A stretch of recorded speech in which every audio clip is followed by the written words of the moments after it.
Folks, it's part 2 of the Titanic episode.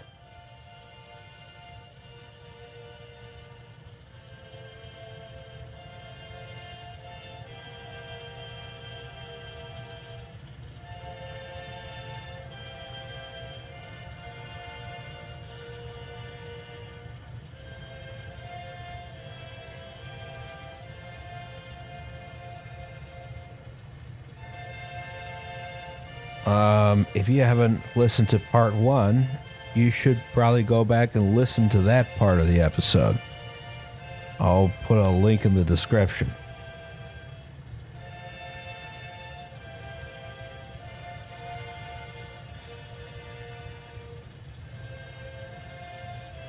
Anyway, this is the exciting conclusion to our Titanic episode. So, by midnight, even before Smith got the news that Titanic would sink, he ordered the lifeboats prepared and swung out. They would have to do a bunch of stuff to prepare the boats. Is this when he said women and children first? Not yet.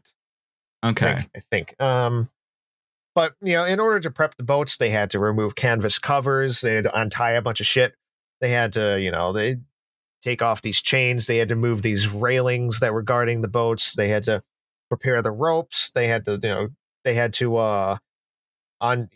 would have had to mess with the oars and the sails and stuff that were in the boats. They would have had to. It's a pain in the ass. Yeah. And you're cold and you're scared, presumably. Yeah. And on top of that, they would have had to undo the chocks. They had to raise the boats a bit. They had to crank these davits with these big crank handles. And that's a slow process because there was a screw, and you can kind of see how they would work in that bottom picture. And it's fortunate that this was a relatively slow sinking. Yeah, what a terrifying thought! Jesus Christ! And it's my belief and the belief of many others in the Titanic world that even if Titanic hadn't had, if it had more lifeboats, it wouldn't have done any good because. Can't get people into them. Yeah, I mean, because they didn't really start taking them off the ship until about an hour into the sinking, and they didn't even finish getting the last 2 boats off the ship before it went under. More boats would have probably just hindered them. That would have been slower. My question is how much of that was just due to this sort of thinking that the ship is itself the lifeboat? I mean, it definitely, a lot of people, a lot of passengers saw Titanic as the safer bet. They didn't take it seriously that it was sinking or realize it until later. I wouldn't want to get into this rickety, collapsible boat either. Yeah, if it's real calm ocean, you figure. Even so, man. Probably not gonna. The worst case scenario is they lower you into the ocean, and then you're like, oh. Ship didn't sink. All right, pull us back up. I guess so. Yeah, this is why you would survive the Titanic and I might not. Yeah. One other thing about the boats is each of them had a little hole in the bottom with a plug, so they could drain. If they're just sitting there on the deck. And before they were lowered, they had to put the plugs in place. And in 1 or 2 cases, they forgot to, and it was like, oh crap, it's flooding. They had to rush to get the plug in. It was around 12:15 a.m. that the band started playing, famously. The Titanic had 8 musicians aboard, a 5-piece and 3-piece ensembles. They'd play at various places around the ship, mainly the reception room, which is essentially not a ballroom at all. Titanic didn't have a ballroom, but people gathered there before and after dinner, and they listened to concerts. Around 12:15 to 12:20 a.m., the band members began playing music. Minutes after that, they were spotted walking up the forward. Minutes before that, they were spotted walking up the forward grand staircase with their instruments. Do we know what they were playing? Just sort of happy music. Yeah, mostly happy music and everybody all that. Remain calm, sweet in E minor. Yeah, even later on, it was a very cheery music. We don't know why they started playing. Maybe they were requested by the captain or purser to keep people calm. We don't know. At first, they may have played in the first class lounge or somewhere else. The myth has them standing out on the boat deck playing their music. But I mean, it was cold out and dark, and they would have had to retune their instruments. It's possible that they were playing on the top level of the grand staircase where the piano was in the bottom right picture. So unfortunately, they started playing a 4/4 string ostinato in D minor, which every sailor knows means death. It's very funny that like sailors have a 50 billion like superstitions about what means death, and they're all right. Happens a lot. Like if they were just nonsense, I could just write it off. But no, every time something goes wrong, they can always find some infraction of superstition, and it always makes sense. I'm always like, oh yeah, that's why. It's been argued that the band may have contributed to the lack of passengers being in boats. They're lulled into a false sense of security. Yeah. But if there's a panic, that could have also been deadly. Sort of a series of bad choices. World shit. Yeah.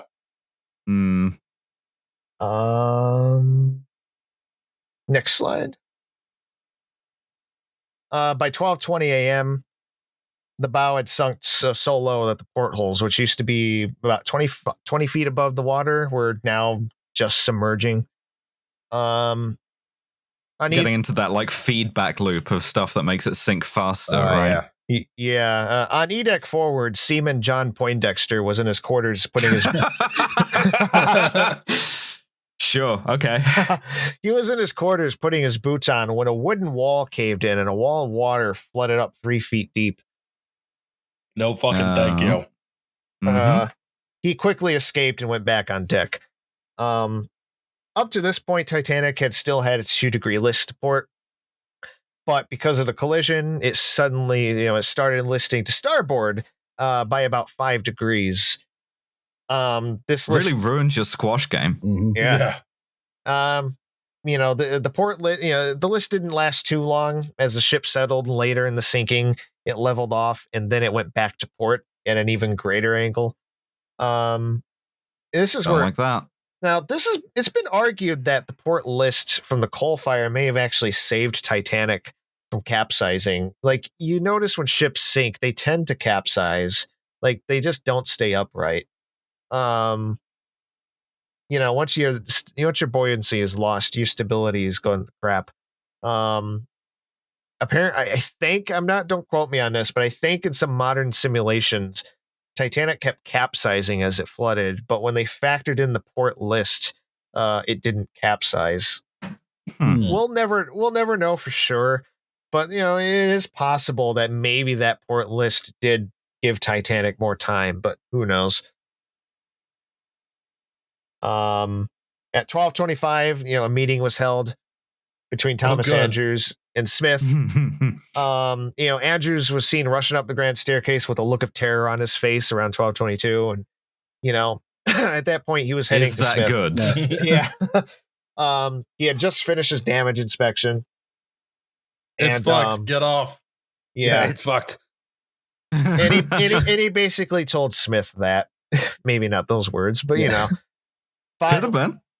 With just the 5 compartments flooded, the water was to spill over the bulkheads further back, and we all seen the movie. Yeah, the boat sinks. Yeah. I mean, if we're going to be reductive about it, it's one slide. I was about to say, spoiler alert. Much like the movie, we have taken our sweet time getting there. Yes. Yeah, Kevin Costner has to like swim through some like underwater passages in order to rescue Whitney Houston. You've seen the movie. You've seen the movie. Yeah. So, Andrews calculated that Titanic had an hour, maybe an hour and a half at most. Smith must have been shocked because, again, they thought of ships as lifeboats. You get unsinkable. Yep. Or at the very least, it would take many hours to sink and enough time for other ships to get there. Not this time.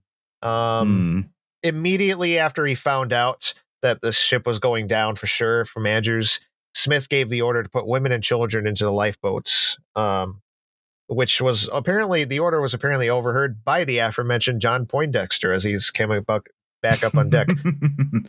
But crucially, we get a bit of a game of telephone between the officers here because Lightoller, the biggest dickhead in the world, but also kind of maybe, surprisingly competent, hears women and children first as women and children only. Mm-hmm. Yeah. And that's so, yeah, that's the two directions it went in. Like either, you were Lightoller and you were like, no men at all.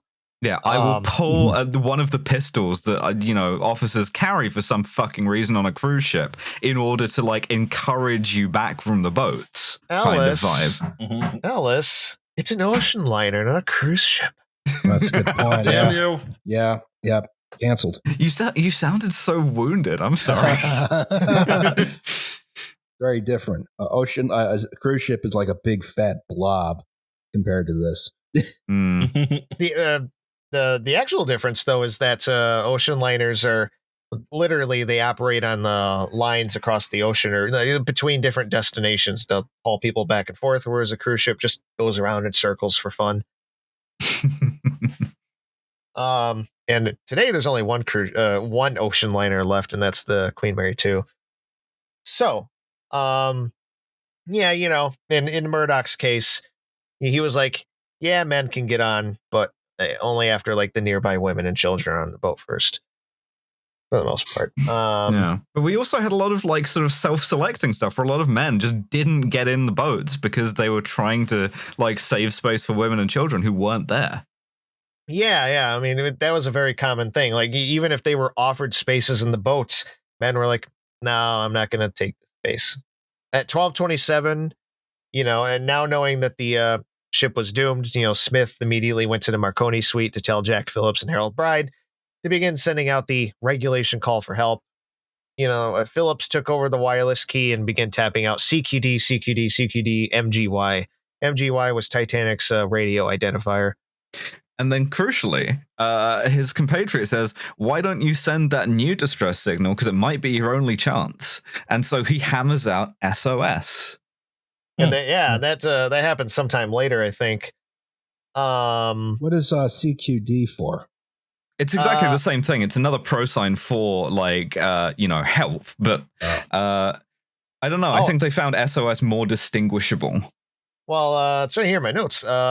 So CQD, a lot of people assume it means come quickly distress, but actually CQ was a standard wireless code to get the attention of all stations in range, while D meant distress. Therefore, it meant all stations distress. 12:27, that's when the first CQD is sent out. They included the ship's position that was calculated by Smith, but this is off by 20 miles. Oops. Cape Race immediately received the calls, as did several other ships. By 12:37, 10 minutes later, Boxhall had done his own calculations of Titanic's position, which are a lot more accurate, and they started sending that out, which was 41 degrees, 46 north, 50 degrees, 14 west. Yeah, at 12:38, Phillips tapped out the message, require immediate assistance. We have collision with iceberg sinking. Can hear nothing for noise of steam. Sounds hellish. Yeah. Pretty bad.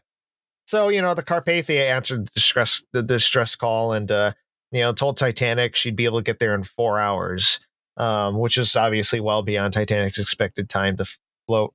Captain Rostron of the Carpathia, he immediately ordered the ship to steam full head as fast as she could go towards Titanic's position. He ordered the entire ship to get ready. The whole crew just went to work, doing what they could to prepare. Meanwhile, back in Titanic, chaos, pandemonium. Not yet. We're gonna get there. Don't worry. In about 3 hours, we'll get. Hopefully not. Such a slow-moving disaster. Yes. That's the thing. That's why it's so famous, because it just took so much time to play out that all this stuff happened. Titanic is a story of it's character-driven. Like, you can't really talk about the raw events without talking about the people. Also, because I think it like harkens back to an earlier ideal of masculinity, one of like women and children first, one of like going down with the ship, things like that. Yeah. Like all shipwrecks are kind of morality tales to a certain extent, and this one is like one that would be used in a lot of like sort of like cultural phenomenon, including by the Nazis. Yep. Oh yeah. But we'll get to that. Oh yeah. Hopefully at about 4 hours. Yeah. All right. I am so sorry, Liam. All right, so It's all good. Just in the event we actually go to 4 hours, I have to log off at 4. Yeah, just leave. You Just don't, book need, it. you don't need to rush. And if you need to go past 4, I'm just telling you that I can. No, rush. oh god, I just saw my recording hit 3 hours. Yeah. Yeah, that'll happen. Right, The thing about the Titanic go. is it's a slow-moving episode. Go. We've officially gone past the 2 hour 40-minute time that Titanic took to sink. That's because we have more watertight bulkheads. Yes. So passengers on deck. Once the lifeboats were prepared and swung out, the crew got to work. Trying to get everyone to get the heck into these things. In the lounge, first class passenger Edith Rosenbaum was told by someone that Titanic is entirely unsinkable. And then right after that, a deck officer came in and called out, "Women and children will kindly proceed to the boat deck. Women and children only." This had to be Lightoller. Oh yeah, it has to be. He's such a martinet too. Stewards and stewardesses all over. They went around banging on doors because, again, no alarms. That's the only way you get people to know that something's happening. You could still be asleep until like a wall of water just comes and drowns you, which is horrifying. Passengers began gathering on the boat deck, dressed warmly, some not so much. Andrews himself rushed to and fro to assist passengers in getting ready to go up on deck. He encouraged several stewardesses to put on life belts. I think it's safe to say that as chief designer of Titanic at that point, Andrews probably felt a personal responsibility to these people. But he also knew it was doomed. Like, right. Yeah. In third class, the evacuation was less good. Some passengers were literally chased out of their quarters by water. Some had no idea where to go. They went up or aft. In the third class smoking room under the poop deck, some passengers in the stern gathered in there when a group of, quote, Italians arrived with their belongings, and they were, in quote, acting crazy, crying and jumping. Okay. Between the language doing barrier, normally Italian stuff, yeah. They arrived Italianly. Yeah, they're all making gestures with their hands and pizza, frappuccino, hey. Then we're canceled. Yeah.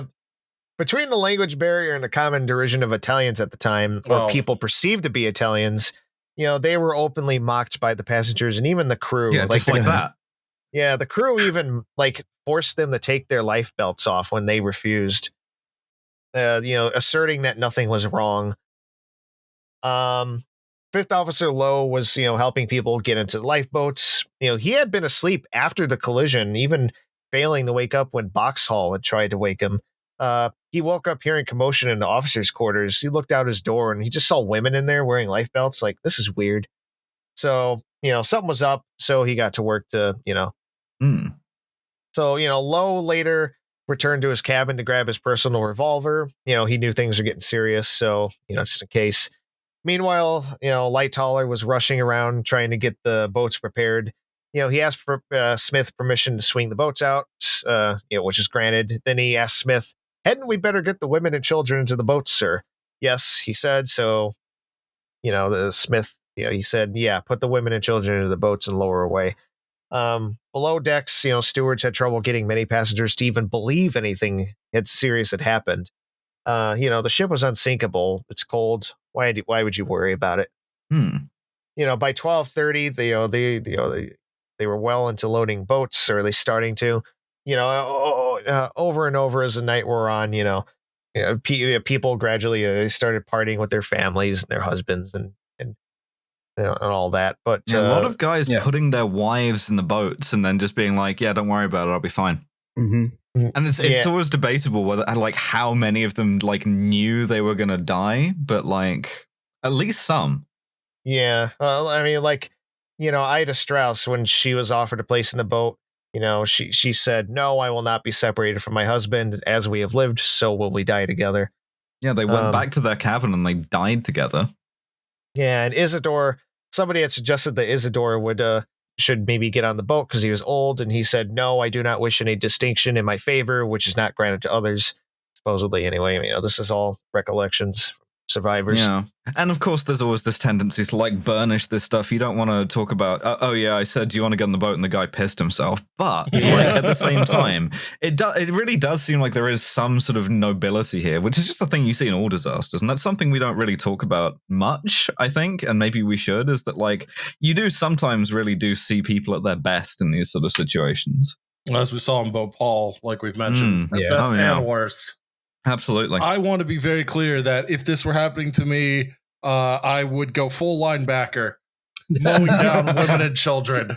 Well, there were famously, like, this is another myth because it got greatly exaggerated, but there were lots of cases of disguising like older boys or younger men as women, or them disguising themselves, which has been my long game the whole time, so that if I'm ever on a sinking ship, I can get on the lifeboat. If you ever see me throwing women and children overboard, mind your business. You wind up in a sort of affirmative action situation with everyone. We want people of marginalized genders to the boats. POC first. Transgender people. Let me get oh my god, indigenous people. I mean, you could. Women and children float very well, so you could use them as a raft. I want black trans women first in the lifeboats. Right. That's right. Quick side note is that the Strausses actually didn't go back to their cabin. They stayed up on deck and grabbed some deck chairs. Oh, still romantic though. Even so Titanic had this weird design difference with Olympic. Olympic had this. The A-deck promenade was open all the way along. You kind of see in the top left photo here that you've got these smaller windows, and then further back it's more open. But so Titanic had these windows installed in a big screen on the forward end of the promenade. The original intention was to lower the lifeboats down to A-deck and load them from there.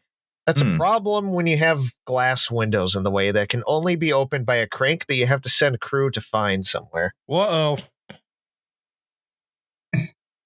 Sorry. I got really excited. Yeah. So, boat number 4 was lowered to A-deck when they realized that they needed to send crew to get one of those keys for the windows. So boat 4 just hung there for most of the sinking. Embarrassing. On the starboard side forward, it was noted that the job of prepping the boats was going slowly, and that there were very few officers or crew around, and the ones who were there seemed unfamiliar with the process of prepping the boats. So by 12:40, Lightoller decided to move to boat 6. Forget 4, and Murdoch on the other side was working on boat 7. He had a hard time getting people into the boat because they just didn't take the situation seriously. Most are treating it as a kind of joke. Epic prank, brackets, goes wrong. Stewart Henry Etches, he was helping with boat 7 when he noticed millionaire Benjamin Guggenheim and his valet Victor Giglio. They were dressed in their evening wear. And when Etches saw them, he asked, "What's this for?" And, Guggenheim famously replied, "We've dressed up in our best and are prepared to go down as gentlemen." By the way, create an art museum for me and put in a giant modernist building. Yes. Perhaps several.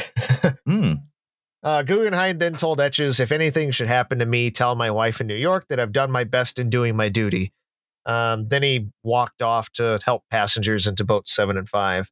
At another point, Guggenheim stopped another steward, apparently, and told him to tell his wife that I played the game straight to the end, that no woman was left on board this ship because Ben Guggenheim was a coward. Tell her that my last thoughts will be of her and her girls. Okay. Take one set of last words and then fucking leave it, man. That's cheating. He's just going around dictating his last thoughts to everybody. He's stopping them, grabbing them by the collar. Listen, Ben Guggenheim loved his fucking wife. Okay, trying to break into the Marconi device room so he can send off some last telegraphs. And tell them as he's going down, lungs filling with water. Tell them my schlong. It was big. my wife. Stop. And bearing in mind, those are just the people that survived. He could have went around to 10 different people and told them. Hell yeah, he did. Just increase your odds. Yeah. One of these dumb assholes is gonna make it off the boat. Apparently, Guggenheim lit a cigar after that, and he just walked back up the deck to help with boats more. While shouting to everyone in reach about how much he loved his wife. Oops, I dropped my Magnum condom for my monster dong. Listen, tell anybody who survives, Ben Guggenheim, massive penis. Yeah. Oh, the madness has set in. Now we're an hour through. Hour 3, yeah. As boat number 5 was being loaded, a man in a pajama robe and slippers began encouraging Third Officer Pittman to get the women and children into the boats, as there was no time to lose. At first, Pittman dismissed the man, and then he realized that it was likely J. Bruce Ismay. Oh, okay. Would you recognize your boss in a dressing gown? My boss is basically Roz, so yeah. Pittman went to the bridge to mention this to Smith and asked about lowering the boat, and Smith just said, "Go ahead, carry on." Before 1 a.m., crew began preparing the aft starboard lifeboats to be launched. Quick aside is that the lifeboats on Titanic were divided into 4 groups. There was a group forward on the starboard. Yeah, left libertarian, left authoritarian, right authoritarian, right libertarian. Yes. The right libertarian boats only had kids in them. I lost my place. Okay, yeah. Lightoller was focusing on preparing the lifeboats 6 and 8, then Wild was helping to load them. Lifeboat 6, as that was being loaded, Margaret Brown, Molly, escorts a passenger named Bertha Main to the boat and helps her get in. And Brown, having not intended to get in herself, begins to walk off, to see what's happening elsewhere. And then an officer grabs her and is like, "You're going to," and just drops her in the lifeboat. Patriarchy. I'm going to pick up this woman and place her in the lifeboat. Second Officer Lightoller, he continues to load boat 6. He found it difficult again, like Murdoch, to find passengers who were willing to board. They just thought Titanic was a safer bet. Also, apparently, Lightoller was short on deck crew because he had just sent several of them down to open the D-deck shell doors in order to evacuate passengers from there. Yeah, no, those guys never seen again. Yeah. So bottom right, you see the open door. Normally that would be used by first class passengers to board via the reception room. Yeah, but hopefully you can get into a boat that's in the water or something like that. And yeah, he sent a bunch of guys down. They just didn't come back. Right. Yeah, at around 12:45 a.m. he did that. Apparently he thought, I'll open the doors and maybe we can lower the boat partially full and then get more have people cannonball in. Sure. Yeah. Lightoller sent boatswain Alfred Nichols and 6 other men to do that task, and as Ellis said, they were never seen again. But they apparently did open the door. Just not get back. Mm-hmm. The crucial why that is, who knows? Waylaid by Italians. Unfortunately. Now, of course, this raises the question, it's a big hole. Would that let more water in and, sink the ship faster? Obviously, it would have let water in. How much it contributed to the sinking? Matter, yeah, sort of a foregone conclusion at this point. Yeah, it's just not much. I mean, especially because water was pouring in through other portholes and stuff by this point. It's nothing. So they start launching boats. Yeah. Yep. 12:45. Around starting at 12:45, Lifeboat 7 was the first to be launched. Out of a capacity of 65, there were 27 aboard, approximately. Oh, that's not efficient. Lifeboat 5 was launched at 12:55 a.m. 41 were aboard. out So of they're 65. launching these like sort of like Like half full. half empty. Yeah. Yeah. In Lifeboat 5, Well, that's what loading. passengers get for taking it like a joke. Well, Yep. yeah, like that. Part of it is in the Kevin Costner movie. Part of it is just like these sort of martinet officers firing guns in the air to push men back. But like some of it is just like these guys had the chance and they didn't want to take it because no one told them to. I cannot advocate enough for pushing women and children out of the way. Yeah, that one anti-feminist guy who just picked up Molly Brown and put her in the lifeboat. Based misogynist. So, lowering of boat 5 was actually stopped with the expectation that it would the loading of the boat was stopped with expectation that it would board after lowering, but of course, yeah, it didn't happen. Oh, from the shell doors. Okay. Yeah, as boat 5 was starting to be lowered, but that was kind of the intention. Like some of these boats were lowered without too many people with the intention of loading them later, but they just never Load 'em returned to from the ship. Oh, okay. Yeah. Okay. So, as Boat 5 was starting to be lowered, the Froenthal brothers, believing the problem was with the ship's machinery and that they might be blowing up, decided to jump into the boat, landing on first-class passenger Annie Stengel and dislocating her ribs. Too bad. Oops. Class war. Someone shouted, "Throw that man out of the boat," while one of the officers on the scene said, "I will stop that. I will go down and get my gun." He went to Why get do it. they all have guns? Never know when you're going to need it, Alice. I guess so. As the boat lowered more, too much rope was let out on one side and it tipped dangerously to one side. It hung there for a moment and then it was leveled out. And, before it could even continue, Third Officer Pittman blew his whistle to stop it because he asked him, he wasn't sure if the plug in the bottom of the boat was put in. And then Lowe shouted down, it's your own blooming business to see if the plug is in anyhow. Asshole. It's very funny to me to imagine the conception of sort of like officership that allows you to go, yeah, no, maybe drown, but also not to say fucking. Lifeboat 6 was launched at 12:55 a.m., 28 aboard out of 65 capacity. In addition to Margaret Brown aboard, others included Quartermaster Robert Hitchens, who was at the wheel during the collision, Frederick Fleet, one of the lookouts who spied the berg.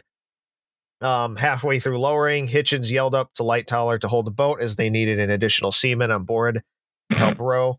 Major Arthur Pushin, a passenger and the yachtsman, he offered his assistance. Smith, this guy like 90 years old. I don't know, but Smith, told him to go to the deck below, break a window, and get in. He didn't want to do that, so Lightoller was like, "If you're seaman enough to go out on those falls and get down into the boat, then you may go ahead." So he did. Where he fucking parkoured down like Assassin's Creed. Yeah, he grabbed onto the lifeboat falls, the ropes, and slid down. Dude. He was in his 60s when this happened, by the way. More acrobatic than I am now, bro. Yeah. When Boat 6 reached the water, Margaret Brown noticed water flowing into an open porthole on D deck. Next slide. Oh, you're on that slide already. So, incidentally, they found Puchin's wallet in 1987 on the wreck. Let's see. It's like, oops, lost my wallet. Yep.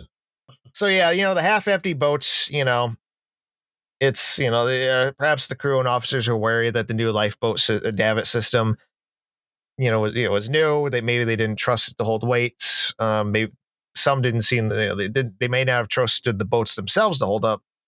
But as stated earlier, they probably were. Some of them at least were planning to load the boats later. But regardless of why, the fact is many of the boats were half loaded or mostly not fully loaded. So, it's just a fact. So, by 12:45, crewmen were ordered to open the watertight doors after the engine room because there was no flooding there, and they wanted to run a suction pipe into the forward stokeholds. On F deck, steward Joseph Wheat was grabbing some personal items from his quarters. This was near the pool area, Turkish bath.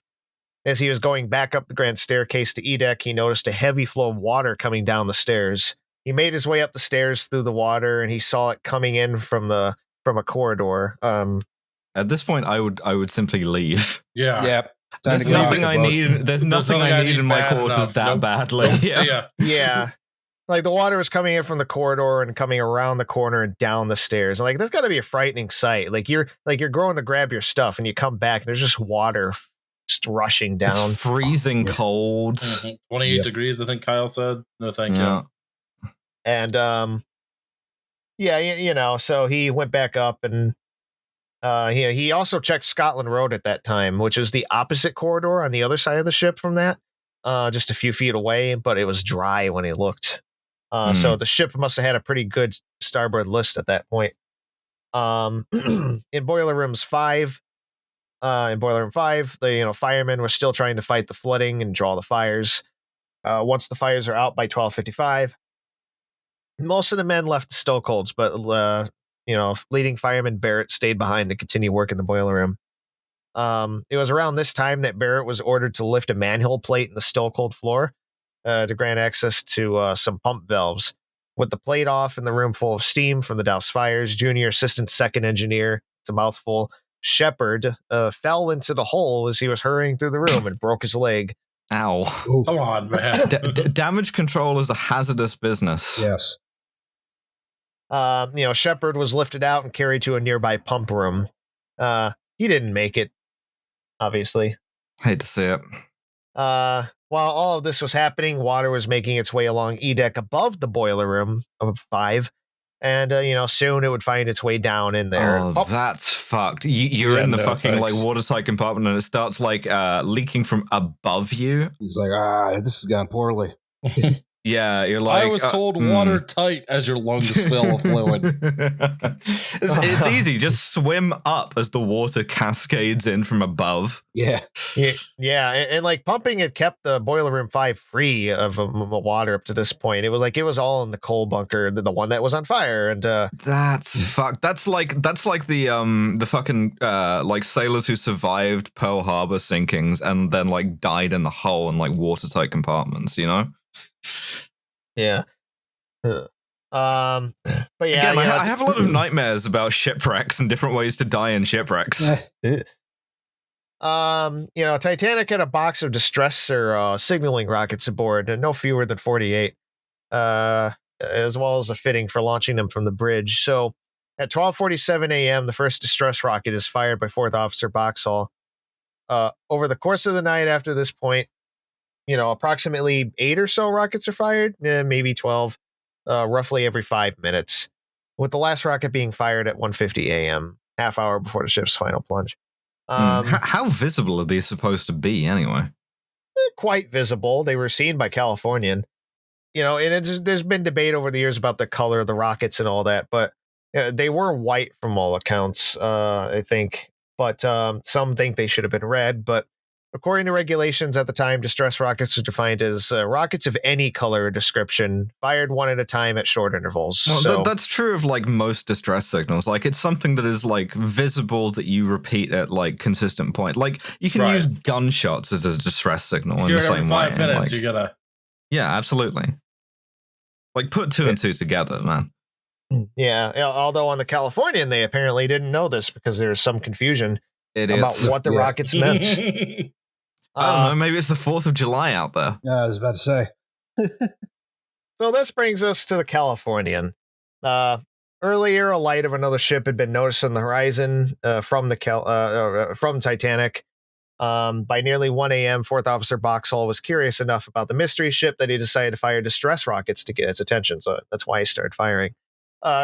Quick aside note, I think there was an interaction, and I didn't put these in my notes, but I think there was an interaction between one of Titanic's wireless operators and the one on the Californian, where the Titanic operator basically told him to shut up because he was working Cape Race. At first glance, this seems like, oh God, he just insulted the Californian operator, and so they're screwed. But as far as I know, the two operators knew each other, so they probably wouldn't have been offended. Incidentally, shout out to those Marconi guys who stayed in their wireless room sending messages until the last second. Oh yeah, and we're getting to that too. Well, in about 8 hours. I'm at this point drinking. Yeah, I'm in delirium. This has driven me to drink. So our longest episode, our longest regular of any length was beer, which ran to 3 hours and 32 minutes. Now, where are we on Zencaster? 3 hours 20. We are absolutely going to break the record. Where are we on the slides? We are at number 29 out of 45. I moved to 30. I made an executive decision. 30 out of 45. Well, this may be a two-parter. I know people hate two-parters, but it may have to be. I'm going to split this because otherwise I'm not going to be able to edit it. Yeah. Well, let's get ourselves ahead. So, boat sink. Boat sink. Shake hands with danger. Bye. Shake hands with danger. I remember in the Gulf State episode when I thought, oh, how could it get any worse? So what happened with the Californian? Shut up, Ross. I'm trying to move the episode along here rather than pontificate about how slow it is. All right, so yeah, that mysterious light on the horizon would turn out to be the Leyland Line steamship Californian. So a combination of the distress rockets and Morse lamps that were on Titanic's bridge were used to try to signal Californian, but there was never an answer. I always wanted to use one of those fucking Aldous lamps, the fucking like shutter thing. Yeah, those are cool. Yeah. On the bridge telegraph. Cool things in ships. Oh yeah. Aboard the Californian, the ship had stopped for the night in the middle of an ice field. Captain Stanley Lord had decided to not test the bergs during the night. It's dark. You don't want to do that. So Californian's crew reported seeing another liner approach on the horizon, stop, then shut off some of its lights. The crew also reported seeing rocket flashes later on, with one looking through binoculars. We chose not to investigate that because we're stupid. And pricks. Captain Lord had by that point been taking a nap in the chart room in his uniform. Man. He was told about the ship and the rockets. Lord ordered the men to attempt to contact via their own Morse lamps, but he didn't mention waking up their own wireless operator to try to contact them. The wireless operator was, obviously asleep. So, yeah, they tried contacting via the Morse lamp, but there was never a reply, and Titanic didn't see them. And, this harkens back to the possible mirage. It's possible that it obscured that. I do like the caption on that. Story and picture of how wireless waked the midnight sea. That's nice. Yeah. As the night wore on, Californian's crew commented on how strange the mystery liner looked. One commented that the ship looked queer with one end out of the water. Yo, what? We are queering the Titanic today. Yeah. That's right. Soon after, they reported the ship had vanished off the horizon. Yo, this ship gay as hell. We are gonna. You ever notice how all the ships that sink are queer coded? Not a coincidence. So, how far away was the Californian? Could they have responded in a more prompt fashion?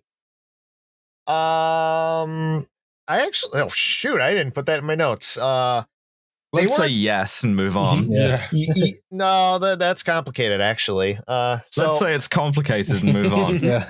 All right. So, so they saw the rockets, and by 4 a.m., Lord and his chief officer discussed the events, and they finally woke up the operator and was like, "Oh, this has been happening." So finally, Californian set sail for the scene of the sinking. By then, it was way too late. Idiots. Yep.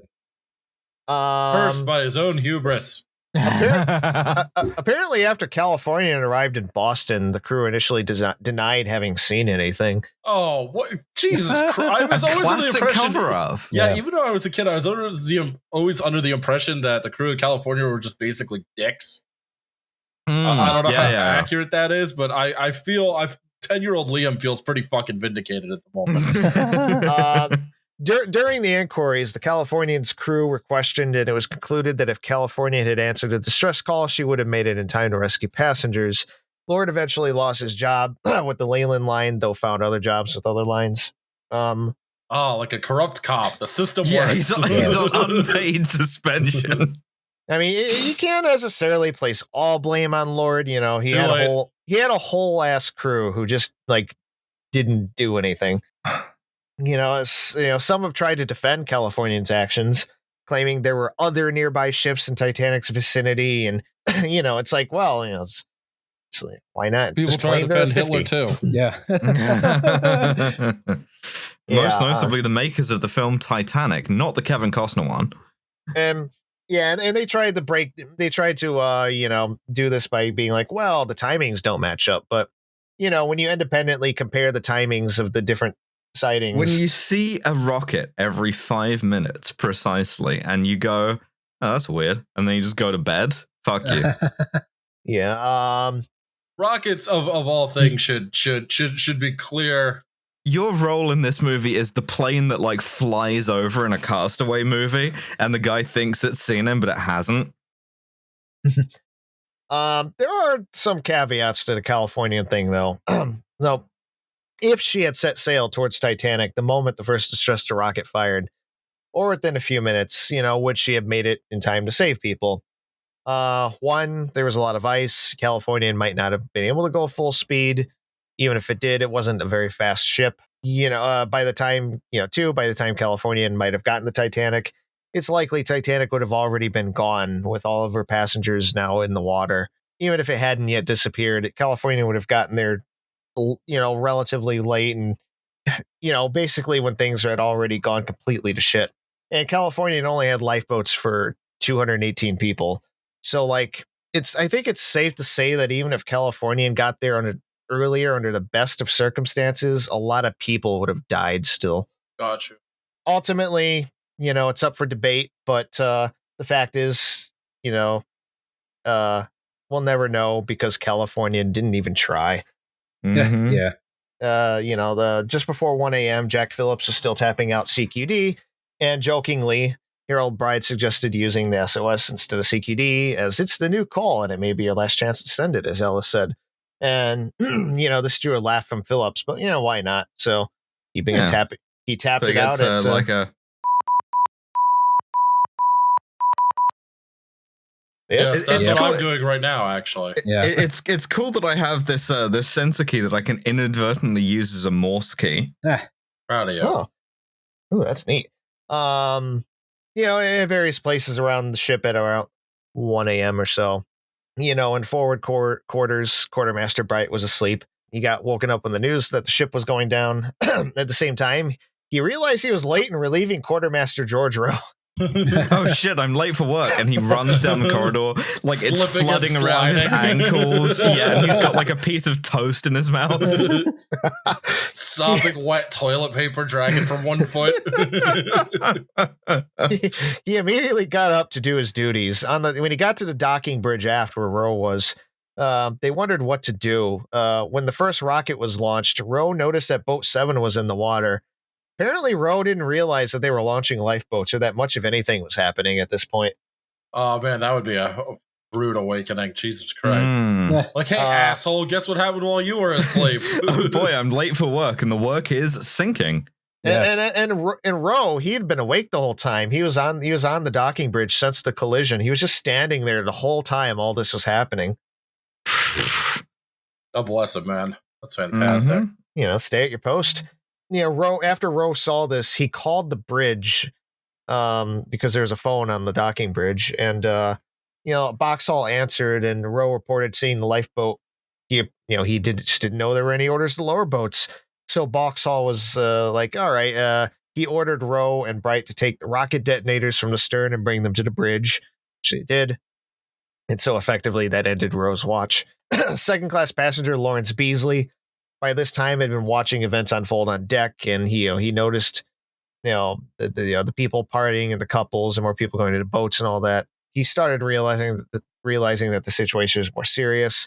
This is entirely the fault of the officers, right? Like, if you're trying to evacuate people and people aren't taking it seriously, then it's your like it comes with the fucking like thing on your sleeve that you have to fucking tell them. Right. Yes. Yeah. I think at some point you shoot one of the passengers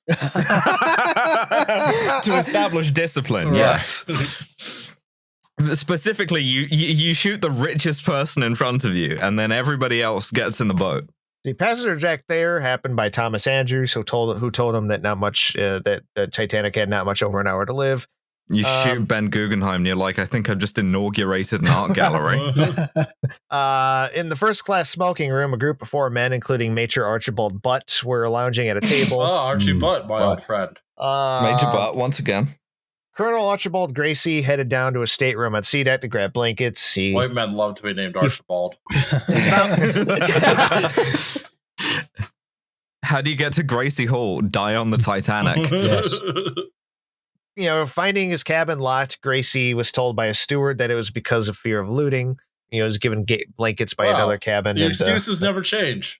Mm-hmm. Wait, so you're telling me there's still loot down there? I could get some sweet-ass blankets? Oh, yeah. Hey, they tried that with Concordia, so... Might loot the Titanic. Hey, no one's out there. New Patreon tier, baby. Yeah. At 1 a.m. in second class, passengers are still crowding up the stairwell. The single elevator was not operating, as the ones forward weren't either in first class. With the firing of the last few rockets, passengers began realizing things might be more serious, though many still believe they were safe. Still, jack-offs. The thing is, a lot of British people and American aristocracy at this time, which was a different variant of British people, were very stupid. Yes. Were? But were in an even more way. Mm-hmm. Listen, I've had a couple of drinks for this. Yeah. I'm about to get a third one. Yeah. Yeah, believe me. At around 1 a.m., by lifeboat number 1, Sir Cosmo and Lady Duff Gordon, along with their secretary Laura Francatelli, were standing around waiting. Imagine being named Cosmo and Duff. Yeah. Duff. It just makes you think of The Simpsons. I've never seen this episode of The Fairly Odd Parents. The ladies had not wanted to part with the Cosmo. And what else is new? Yeah. Cosmo. Once boat 3 was eventually lowered, the area around them mostly cleared of people. Figuring nobody else was getting in, Sir Cosmo asked the officer loading the boat if they could get in. Please do, he said. So they all got in. That's so polite. Once again, you're just like, oh, please do. Please to make my acquaintance with the lifeboat. And you're just like, dude, fucking, it's an emergency situation. You can't, may I introduce lifeboat 16? Yes, you bloody well may. I say, it's your bloody responsibility to ensure that the hole in the bottom of the boat is plugged. You know what this is? This is too British. Yeah. First class passenger Charles Stengel also approached boat 1, asking Officer Murdoch if he could get in. Murdoch told him, yeah, go ahead, jump in. Stengel had to lift himself up over the bulwark railing and into the boat, which is on the other side of the railing, obviously, hanging over the water. And he had some trouble doing it. He had to roll over the wood rail and drop into the boat. And apparently, that's embarrassing, man. His little legs are kicking. And what made this worse is Murdoch laughed and said, "That is the funniest sight I've seen all night." Damn, cold. That's cold. That's fault. The water, Alice. And finally, passenger and businessman Abraham Salomon boarded boat 1 with Murdoch's permission. Murdoch just letting all the men in. Yeah. Go to Murdoch's side if you're a dude. This boat is for women and femmes only. It's for people of marginalized genders. So, Lifeboat 3 was launched at 1 a.m. 50 aboard out of capacity of 65. Lifeboat 8 was launched at 1:10 a.m. 65 capacity, 39 on board. Captain Smith we're going over half at least at this point. Yeah. Captain Smith personally ordered boat 8 lowered, asking if there were any more ladies nearby. He ordered the men in charge of that boat to row for the light. Where the women at? Yeah.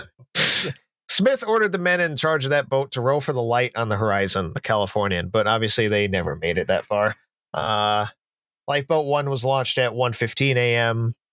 12 aboard out of a capacity of 40. Jesus. It seems like if you were relatively proactive about getting to where the lifeboats are being launched, you could have got on. Yeah, if you wanted to. It's just a case of not knowing what to do because no one has told you. Man's hubris.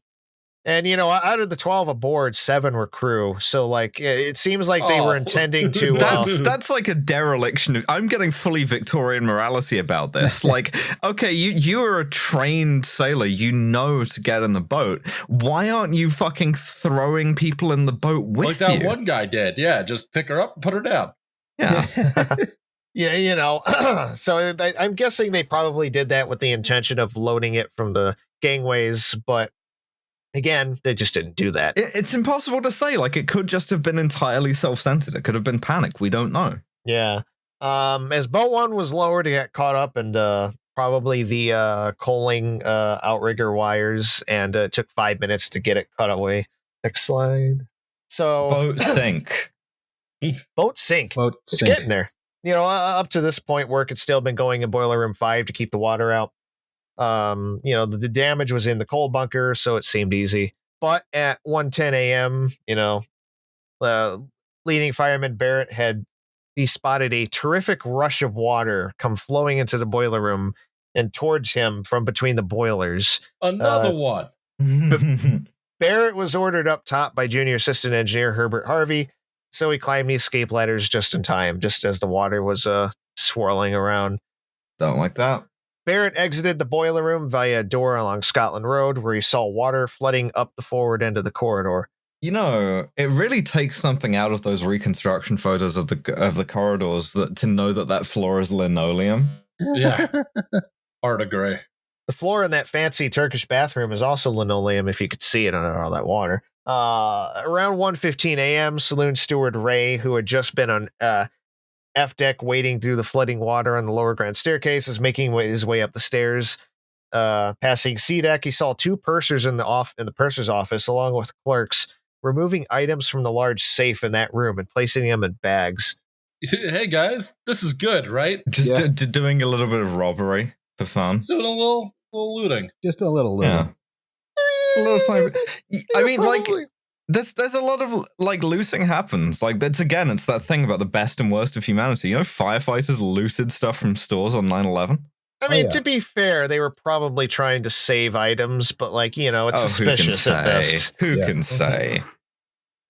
You're totally prying the earrings off of Nancy Astor at this point. Yeah, come on. Me personally, or yeah, probably. I mean, that's because I'm Jewish. Yeah, that's what I would be doing. Is I would be locating the richest passengers. And I would taking be doing their stuff. Yeah, you'd be doing a class war. I would be doing a class war. Yes. After 1:15 a.m., it was noted by lookout George Simons in a lifeboat that the bow of the ship was down low enough for the second row of portholes below Titanic, the name painted on the bow, to disappear under the water. Blub, blub, blub, blub, blub. By now the mood was beginning to turn. The passengers noticed the No increasing longer angle. jovial. Again, if the mood is jovial, then you should change it. At 1:20 a.m., men working in the after boiler rooms and engine room were released from their duties. In a sort of a run for it sort of way. Yeah. Yes. Yeah. Some by Junior Second Engineer John Hesketh, who said, "We've done all we can, men. Get out now." Others in the engine room were released from duty by Senior Second Engineer William Farquharson.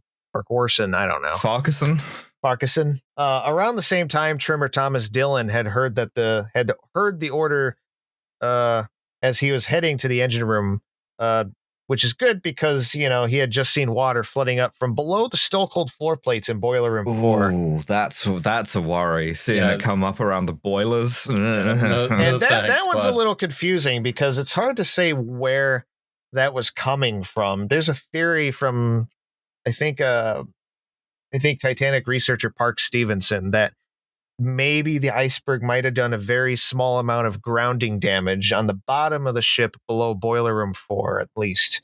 There's no proof of that. We don't know, but one has to wonder where the water came from there. So we have to talk about the class system at this point.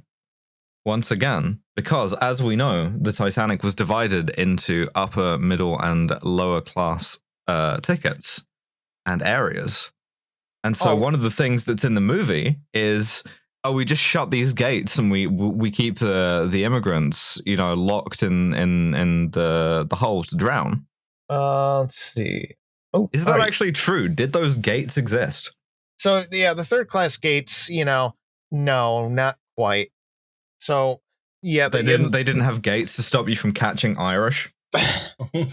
No, potato inflammation disease. Yeah, there were 3 main ways to divvy off interior areas. One was the doors, plenty of those. Some were locked, some weren't. others were low railing gates. These were exterior railings on the upper decks. These were marked in blue on this plan. And these are low railings, only a few feet high. You could jump over the gates that were on those if you really wanted to. The other were Bostwick gates. These are the famous gates you see in the movies. These were only in a few locations around the ship, marked in pink. And they were mostly locking off like crew areas or in crew areas, like for cargo, or locking off like a mail sorting area. There were no Bostwick gates to lock third class passengers below decks. That didn't happen. Yeah, there were also watertight doors that would have locked off some of these corridors, but that was never intended to like keep anyone below. And even That's then, kind of a mercy, like and I mean, this is sort of a myth from our own home on the political left, is like, oh, we didn't care about these people, so we just left them to die. Right. And in fact, we actively hindered their survival. And it's like, it seems like the ways in which that happened were far more passive than that. And that's the most insidious thing of all, right? Is the ways systems just happen to fuck people over. Of course. Yeah. Of course. Yeah. And even if they were locked in by watertight doors, there were staircases, ladders, and all kinds of things out of all of these compartments. So the problem is that third class passengers just weren't familiar with the ship. Like, in theory, they could easily escape onto the upper decks from anywhere. Nothing would have kept them below. No maps, no drills. Yeah, no maps. No, I don't know if there were signs, really, at least not in other languages. And so they just, the worst enemy in this case was the ship's very layout and their unfamiliarity with it. They were probably people who just wandered around trying to find their way out. And, it's a little note for you, the listener, that when you go into somewhere that has a sign up telling you how to get out of somewhere, get familiar with that sign. Always know the exits. Always know your exits in general, but in particular, if you're in a hotel, if you're on a ship, if you have something with a mandated, like, statutory poster of your evacuation route, you should learn that. Another issue, though, is that it wasn't all completely passive. Of course not. I hate to interrupt. Now that we just hit 3 hours and 50 minutes, I have to genuinely drop off. Yeah, go ahead. Thanks, Kyle. Thanks, everybody. Bye, Liam. We'll see you next week. Liam. Bye, guys. Bye, Liam. All right, boat go sink. Boat go sink. Boat go sink. So, come on, man. I'm on drink number 3 over here. Yeah, I was about to say. All right, so some of the third class passengers, many of them had gathered on the aft well deck, and they were kept from going above by some crewmen who were stationed at the exterior staircases going up to the higher decks to guard against a while. Italians. Yes.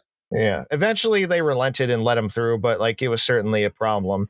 But I have to go back because we skipped ahead quite a bit. No, we don't. Skip ahead further. I was about to say, what did we skip? Yeah. I don't have to go through all of it. Mainly the lifeboats, which is that, basically by 1:15, only 6 lifeboats had left the ship. A rumor had circulated around that time that men were to be let into the lifeboats on the aft port quarter, and so they all started running that way. At boat was that 14, the same quarter that we had seen the officer who was like letting men aboard, or? Yeah.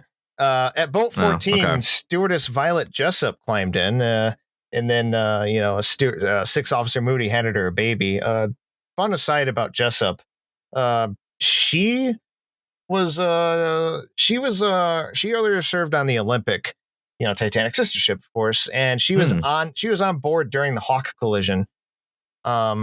She wasn't injured or anything. Tonight she found herself on Titanic as it sank, but luckily she's getting away in the lifeboat. A few years later, in November 1916, she was serving on the other sister ship, Britannic. Yeah. And she was a nurse. It struck a mine, started sinking. She found herself in a lifeboat, but lifeboat got launched early, way too early, while the ship was still moving through the water and the propellers were turning. So you see where I'm going with this. Oh boy.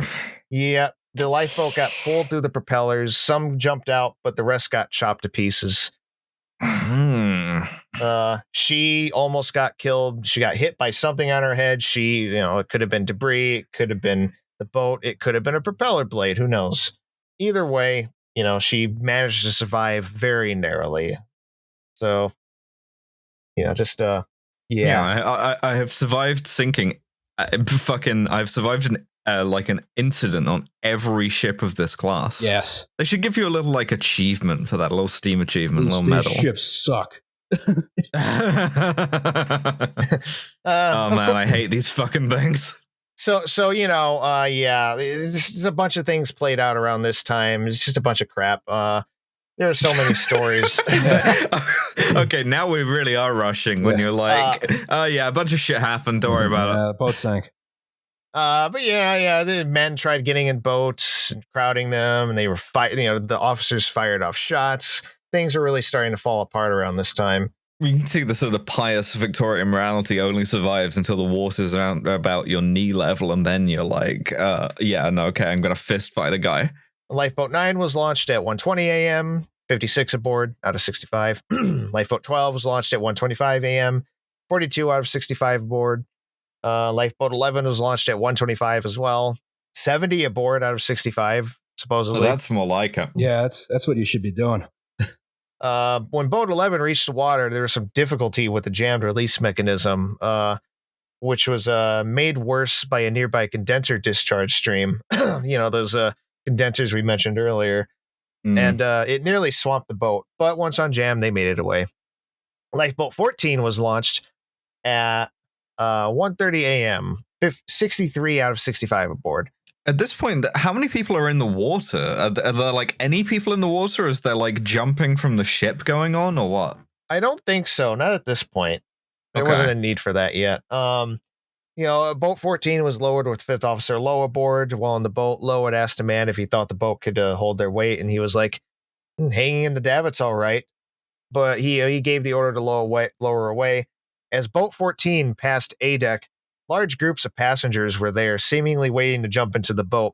This is especially concerning to Lowe, who was still worried about the weight. Lowe pulled out his gun and fired 3 shots along the side of the ship to scare the people away. To Lowe, they finally do the thing that they've been trying to do, which is load the boats from midway down, and it's too crowded to do it. But to Lowe, the crowd looked like, quote, a lot of Italians and Latin people. Oh, God. Not good. Oh, my God. Those terms were, Italians and Latin people were terms often thrown around back in those days. Interchangeably, too. Yeah. And the prejudice was so deeply ingrained that when Lowe testified at the American inquiry, that he fired shots to prevent Italian immigrants from jumping into my lifeboat, he was forced to apologize in a letter by the Italian ambassador. In the letter, Lowe stated, I do thereby cancel the word Italian and substitute the words immigrants belonging to Latin races. In fact, I did not mean to infer that they were especially Italians because I could only judge them from their general appearance and complexion, and therefore I only meant to imply that they were of the types of the Latin races. In any case, I do not intend to cast any reflection on the Italian nation. Great. So he stops the Italians, allegedly, from getting into the boat, and they lower it down. Yeah. And also, as Boat 14 got near the water, its falls got jammed. It was about 5 feet above the water, so they just released it, and it fell that distance. Sure, it scared them a bit. And, of course, Lifeboat 16 was launched at 1:35 a.m. capacity, 56 out of 65. By 1:30, the situation's getting really bad, or at least worse. It was low enough in the water that people in the boats could clearly see that she might sink. It was around this time that Steward John Stewart, yes, he really was that. Oh my God, my stomach is growling. You could probably hear it on the mic. Around this time, Steward John Stewart checked the first class smoking room, and he found Thomas Andrews in there by the fireplace. He was staring at a painting by Norman Wilkinson. Also aside, Wilkinson was the one who invented the whole, what do you call that? The Dazzle paint scheme used during the warships in World War I. So, Interesting. Up on deck, the loading of the other boats had commenced. Again, a whole bunch of stories playing out. Like third class passengers, Eugene Daly, Maggie Daly, and Bertha Mulville, they made their way up on the boat deck. Apparently, on the way up, they nearly fought with a guy that they asked for a life jacket from because he thought the guy was trying to take the life jacket for himself. So, just like mutual suspicion that the other might be Italian. Yes. Yeah. When they got up to the boat deck, the Daily group saw a family named Rice standing off to the side. They were third class passenger Margaret Rice and her 5 children. All of them died. By this point, Titanic's starboard list had reversed, and the ship was now starting to list the port. It went down in a sort of very accommodating way, didn't it? Yeah, pretty much. Like all the illustrations, it's like straight on all the way down. Yeah, pretty much. Meanwhile, leading fireman Frederick Barrett, he was making his way aft on A deck, and he saw, he came by boats 13 and 15. No officer was nearby at the time, and he knew the ship was going to sink, so he just sort of climbed in. And it was around this time that a bunch of people got into boats. I think boat 13 and 15. Lawrence Beasley got into 13. We're entering the sort of like sauve-qui-peut kind of like era here. Yeah. Also, Paul Mage, kitchen clerk, and Chef Pierre Rousseau of the a la carte restaurant made their way to the boat deck by now, too. They were the lucky ones because earlier they were prevented from leaving their quarters on E deck by a bunch of stewards. They managed to convince the stewards to let them pass because they were dressed in their uniforms, but the rest of the restaurant staff were not allowed to pass, which is, probably why most of them all died. Jesus. That'll do it. Maj arrived on the edge of the deck by boat 13. He decided to jump right in. Someone on the ship tried to pull Maj off the boat, but he survived. He managed to stay on the boat and, of course, survived. That's pretty awkward to be in the lifeboat for hours with somebody who tried to like throw you off of it. He was actually someone on the Titanic tried pulling him off the boat. Oh, I see. Okay. And but he stayed on. He shouted up to Rousseau to jump, but he refused. Maj thought that this was because Rousseau was too fat. Just not. No, fuck that. My big ass is jumping. A quick aside: the only reason I'm going through some of these stories is because I think they are pretty, like, they add flavor to the Titanic story, and it's hard to skip them. But yeah, so all right, now we're to the third class gates. We already did that. So now we can skip ahead to, all right, we're already on that slide. Yeah. Lifeboats 13 and 15. So yeah, 13 was the 13th boat to be launched at 1:35 a.m. If our estimations of when boats were launched are correct, that changes like every few years. 64 out of 65 aboard. About 30 seconds after that, because it takes a good minute or so to lower the boats to the water. Lifeboat 15 was launched around 1:35. Overloaded with 70 aboard, and the boat 15 was the one directly aft of 13. So when 13 hit the water, it started getting pushed aft by the condenser stream, and they almost got swamped. But the falls that were still connected stopped the boat from moving. But it was now underneath 15. So 15 came down, and very slowly, of course, and it almost crushed 13. The passengers in 13 had to, they shouted up, but no one was, stopping the lowering. And they were pushing on the bottom of 15 to try to get out of the way. Finally, it's horrifying they could even reach it. Yeah. Finally, some crewmen, including I think Barrett, cut the falls, and they got out just in time. But apparently, no one had thought to like stop the boat. Like, there were no officers up on deck because Murdoch and Moody were busy elsewhere. Like, the only people in authority were like just the men letting go of the ropes. Next slide, please. Yeah. By now, lifeboat number 10 on the port side was still sitting on its chocks and had yet to be loaded, even swung out. So Murdoch started that process. At Lifeboat 2, a group of male crew members rushed onto it behind Chief Officer Wilde's back when he was looking for women and children. This is a sneaking mission. Yeah, Captain Smith noticed it. He grabbed a megaphone and shouted, "How many of the crew are in that boat? Get out of there, every man of you." I'm gonna die like I lived, yelling at enlisted men. Yes. Yeah, and it was around this point, Captain Smith took a megaphone and he shouted out on the water, "Bring those boats back. They're only half filled." A whistle was then blown, and Smith, yelled at him. He asked them to, come around to the starboard side, specifically to Boxall's boat, to the gangway doors. So it's not a bad idea because we have people in the water at this point, but they're already dying from hypothermia at this point, right? Not yet. Okay. At least as far as I know. But so Boxall begins rowing around the end of the ship to get, in boat 6, Quartermaster Hitchens decided to ignore Smith's orders for boats to return. He said, "No, we are not going back to the boat. It is our lives now, not theirs." He wanted to row further away instead. Your literal lifeboat ethics. And the reason why you would row away from a shipboat is a shipwreck rather is the idea that it might suck you down with it, right? Yeah, they thought Titanic would act as a giant black hole, just suck everything down within 10 miles or something. I mean, how plausible is that if you're close enough to a shipwreck, you just get dragged down? I mean, if it goes fast enough, sure, but in Titanic's case, there was literally no suction. It was that slow. It's wild that the light stayed on that long, too. Yeah. Hitchens was described as being cowardly and almost crazy with fear.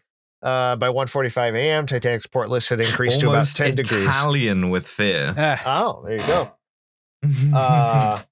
So yeah, the port list was about 10 degrees. So when they were loading boat 10, there was a 2.5 foot gap between it and the deck.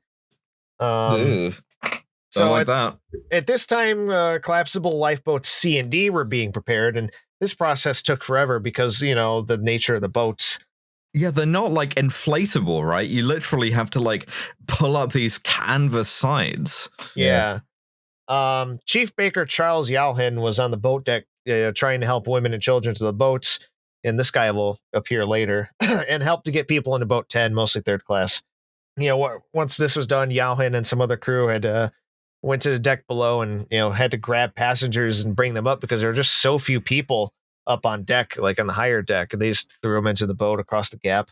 It makes sense though to hide within this big structure. It's all metal. You think it's gonna protect you? Oh boy! As boat 10 was being lowered, a man described by some as a foreigner of some kind and a crazed Italian ran up. Okay, sure. Ran up and jumped into the boat, landing on passenger Ludi Parrish, bruising her and crushing her foot. But later, the foreigner, quotes, helped to row the boat. So, the ladies found that helpful. Oh, that's nice of him. There you go. On the one hand, he was crazed and Italian, but on the other hand, very helpful. Around 1:50 a.m., a steward had apparently been serving free whiskey from the bar under the poop deck. The steward reportedly said, "Go on, lads, drink up. She is going down." Nice. Trimmer Thomas Dillon and others took the steward up on his offer, and before they headed up on the poop deck, and then he and the other men from the engineering spaces, they had enough tobacco for one cigarette, which they passed around between 15 men. Oh, that's grim. You see, 15? they should have delivered those cigarettes to the boat. Yeah, no kidding. You get one short drag each. Although I do wonder the extent to which being drunk helped you with hypothermia. Probably some. Being drunk is better in a lot of obviously it impairs your decision making and makes you much less likely to survive in most scenarios. But in the other, say 25%, being absolutely fucked really does seem to help you. You just kind of go limp and you just wait for someone to rescue you. Yes, seems to work. That's our official WTYP official survival advice is determine whether or not this is a disaster which will be helped by you being drunk, and then if it is, hit that free whiskey. I was about to say, take advantage of all you can. That's right. That's right. Let's see. We're getting not too far from the end, really. Famous last Yeah, a little words. bit famous last words. At boat 10, a woman tripped on her heel and she almost fell from the deck, and she had to get back on a second attempt. Somebody finally found a key for the windows for Lifeboat 4 at this point. On A deck, John Jacob Astor and It's like Colonel. half an hour later. Jesus Christ. On A deck, John Jacob Astor and Colonel Gracie helped Madeline, Astor's pregnant wife, to board boat 4. Astor asked Second Officer Lightoller what the boat number was so he could find his wife later. Lightoller told him it was 4, but he didn't recognize him as Astor, and he thought the guy was asking so he could file a complaint against Lightoller later. Then we have some more boats launched at this point. Yeah, Lifeboat 2 was launched at 1:45 a.m., 26 out of a capacity of 40. Maybe as few as 17. Jesus. Lifeboat 10 was launched at 1:50 a.m., 55 out of 65. When Boat 10 hit the water, there's a brief difficulty in disengaging the falls. As a crewman worked on it, somebody said, "Hurry up, the boilers may explode at any moment."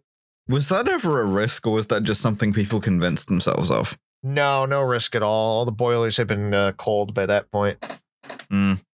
Lifeboat 4 was launched at 1:55 a.m., capacity 65, 40 aboard. By 1:50 a.m., the forward well deck was already awash, and the forecast will begin to go under too. The last distress rocket was also fired around this time by Quartermaster George Rowe.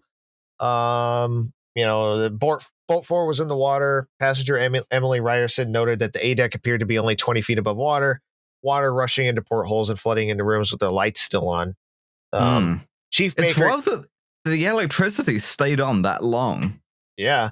I think they gradually went out in rooms, obviously, and stuff like that as stuff was shorted out. But yeah, still though. Like normally you would expect that to just be like off or like on, but like, yeah, that kind of progressive failure. That's very interesting. Yeah. Chief Baker Charles Yalhin was down in his cabin sometime after 1:50 having a drop of liquor. Yeah, my ass. Like onto his second bottle of whiskey. Yeah. He briefly met and spoke with the ship's surgeon, Dr. O'Loughlin, and then noticed water starting to flood into his cabin, possibly through an open watertight door nearby, which had been open for access. When he left the cabin to go back topside, he saw 2 men coming to close the watertight door with a large spanner. So, like, even if you were like amidships, like the kind of normalcy or pretended normalcy really persisted a long time. Yeah, and this was pretty. This is on E deck. It was relatively high at this point, but water was already flooding in. This is as far aft as the engine room. Good lord. So I mean, it wasn't down in the engine room yet, probably, but it was coming in from above. After heading to A deck to throw about 50 deck chairs overboard, Yalhin went into the A deck pantry for some water, and he must have been there for a while because he comes up later. By water, he means like 3rd and 4th bottle of whiskey.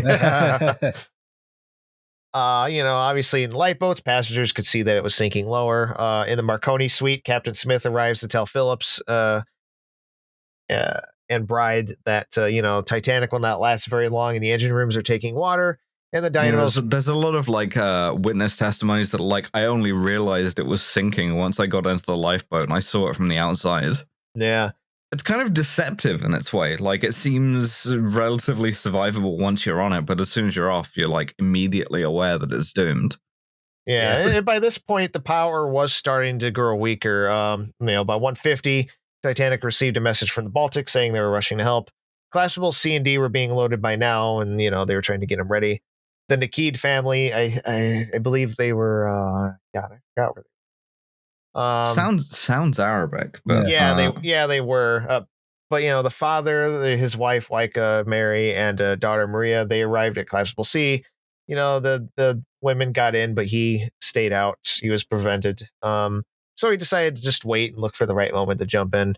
Ismay, meanwhile, was standing near Collapsible C, having helped load it earlier, and now it was clear that the ship would be gone. Also earlier, I think I might have skipped it, but earlier Ismay was like standing around boat C, and he started panicking, and he was like, "Oh my God, we need to get the boats out now. We need to get them." And the officer was like, "If you would stop, maybe I could." Yeah. Ismay's sort of remembered as a coward, which I guess we'll get to. Yeah, It's sort of unfair to him. yeah. Actually, I removed the Ismay part from the notes, but I mean, but yeah, I mean, so we can just knock that out now, which is just to say that we'll talk about him in the Nazi Titanic, which is like a sort of adaptation of the Titanic story. Was one of the pre-war narratives that the Nazis had as a movie, and in that, it's like this one member of the crew is made German, and he's sort of the Cassandra who like sees everything coming. He's the upright, like stalwart bastion of masculinity, but like Ismay is made to be Jewish, and he's made to be this sort of like deceptive, cowardly, self-interested guy who is like only interested in corporate profits and who pushes the ship towards disaster. And it's absolutely a libel on him. Yeah. Oh yeah. Back at Boat D, Lightoller came across a group of men who he described as Dagos. Nice. Jesus, I'm going for a piss. So do not pause for me. All right. They had to jump into the lifeboat. Lightoller hopped in with his gun, and he, quote, encouraged them verbally to leave. Oh boy. They tumbled out of the boat, not wanting to get shot. According to Lightoller, the gun wasn't even loaded. The task accomplished, Boat D was swung over the side, and they started loading. At around this time, Boat 2 rounded the stern on its way to the starboard side, and Boxhall, who was on the boat, he noticed that the propellers were completely out of the water at that point. Yeah, not good. And but Boxhall at that point, he was hesitant to approach Titanic when he got to the other side. He was supposed to pick up more people, but instead of doing that, he opted to row out further from the ship, and he justified it by saying he felt that the boat had already had enough people on board and that he was worried they'd be rushed and swamped by scared passengers. I mean, not wrong. That's true. Yeah. By 2 a.m., forward B deck was well underwater probably, and the forward cabins were flooding. And on the boat deck at that point, a large number of trimmers and engineers and firemen had came up on deck, and most of these men, they wouldn't survive. And by by 2 a.m., the forecastle was well submerged. So is this the point at which we reach the sort of like enormous like pitched deck and people were like sliding off to their doom and all the fun things like that? Almost. We can go to the next slide now. Yeah. Please. After separating from the other crewmen, greasers Thomas Ranger and Frederick Scott, they see boat 4 in the water rowing near the ship, and they were like, you know what, this is our chance. So they both climbed out onto the davits, and then they slid down the boat falls into the lifeboat. Well, almost. Oh, that's cool. That's cool. Kinda. I'm gonna fast rope into this lifeboat. Well, kinda. Scott lost his grip and fell into the water. Oh, well, listen, it's not cool unless it's dangerous. But it's okay. Ranger made it into the boat, and Scott was pulled aboard. So, yay. A collapsible sea. Murdoch was still having trouble finding women and children. Quartermaster on that left libertarian quadrant. Yeah, Quartermaster Rowe got into the boat to help man it, and then it was then that Bruce Ismay and first class passenger William Carter, who was the guy who owned the car that was in the cold cargo hold. Oh, the Ford Model T or whatever that's in the movie with Kevin Costner. Yeah, it was a Renault. Oh. But they climbed into the boat. Later on, 4 stowaways were found in that boat who came up from under the seats. They were described as Chinamen or Filipinos. Well, I kind of I don't like, but I find amusing the like kind of phrenology you could do in those days of just like best guessing it. Of just being like, yeah, no, somewhere in this like 2,000-mile area, my opinion, I figure. And of course, these were almost certainly 4 of the 6 Chinese survivors of the sinking. At least one of the, I don't know what, one of the other two was pulled from the water. In fact, I think he was possibly the last guy pulled from the water after the sinking. God. There was even a deleted scene in a movie where that guy was rescued. Mm. So, boat C, as it was lowered, it was scraping along the hull because of the port list. So they were trying to push ahead against it and prevent damage. It was at this point that Saeed Nakid took this chance and jumped down into the boat, and some women helped cover him up with their skirts. Brave man. Yeah. Brave woman. Up on deck, a gun was also fired, apparently to keep other men back. Quick aside is that I didn't put it in my notes, but it's not really known if any of the officers shot themselves. I think I might. I'd rather than hypothermia. Yeah, there's a few methods of death I could think of where I would rather simply just Yeah, I mean, if it happened at all or who is, nobody knows. There were shots fired, and who the hell knows. But I didn't put that in my notes, so I can't go over it.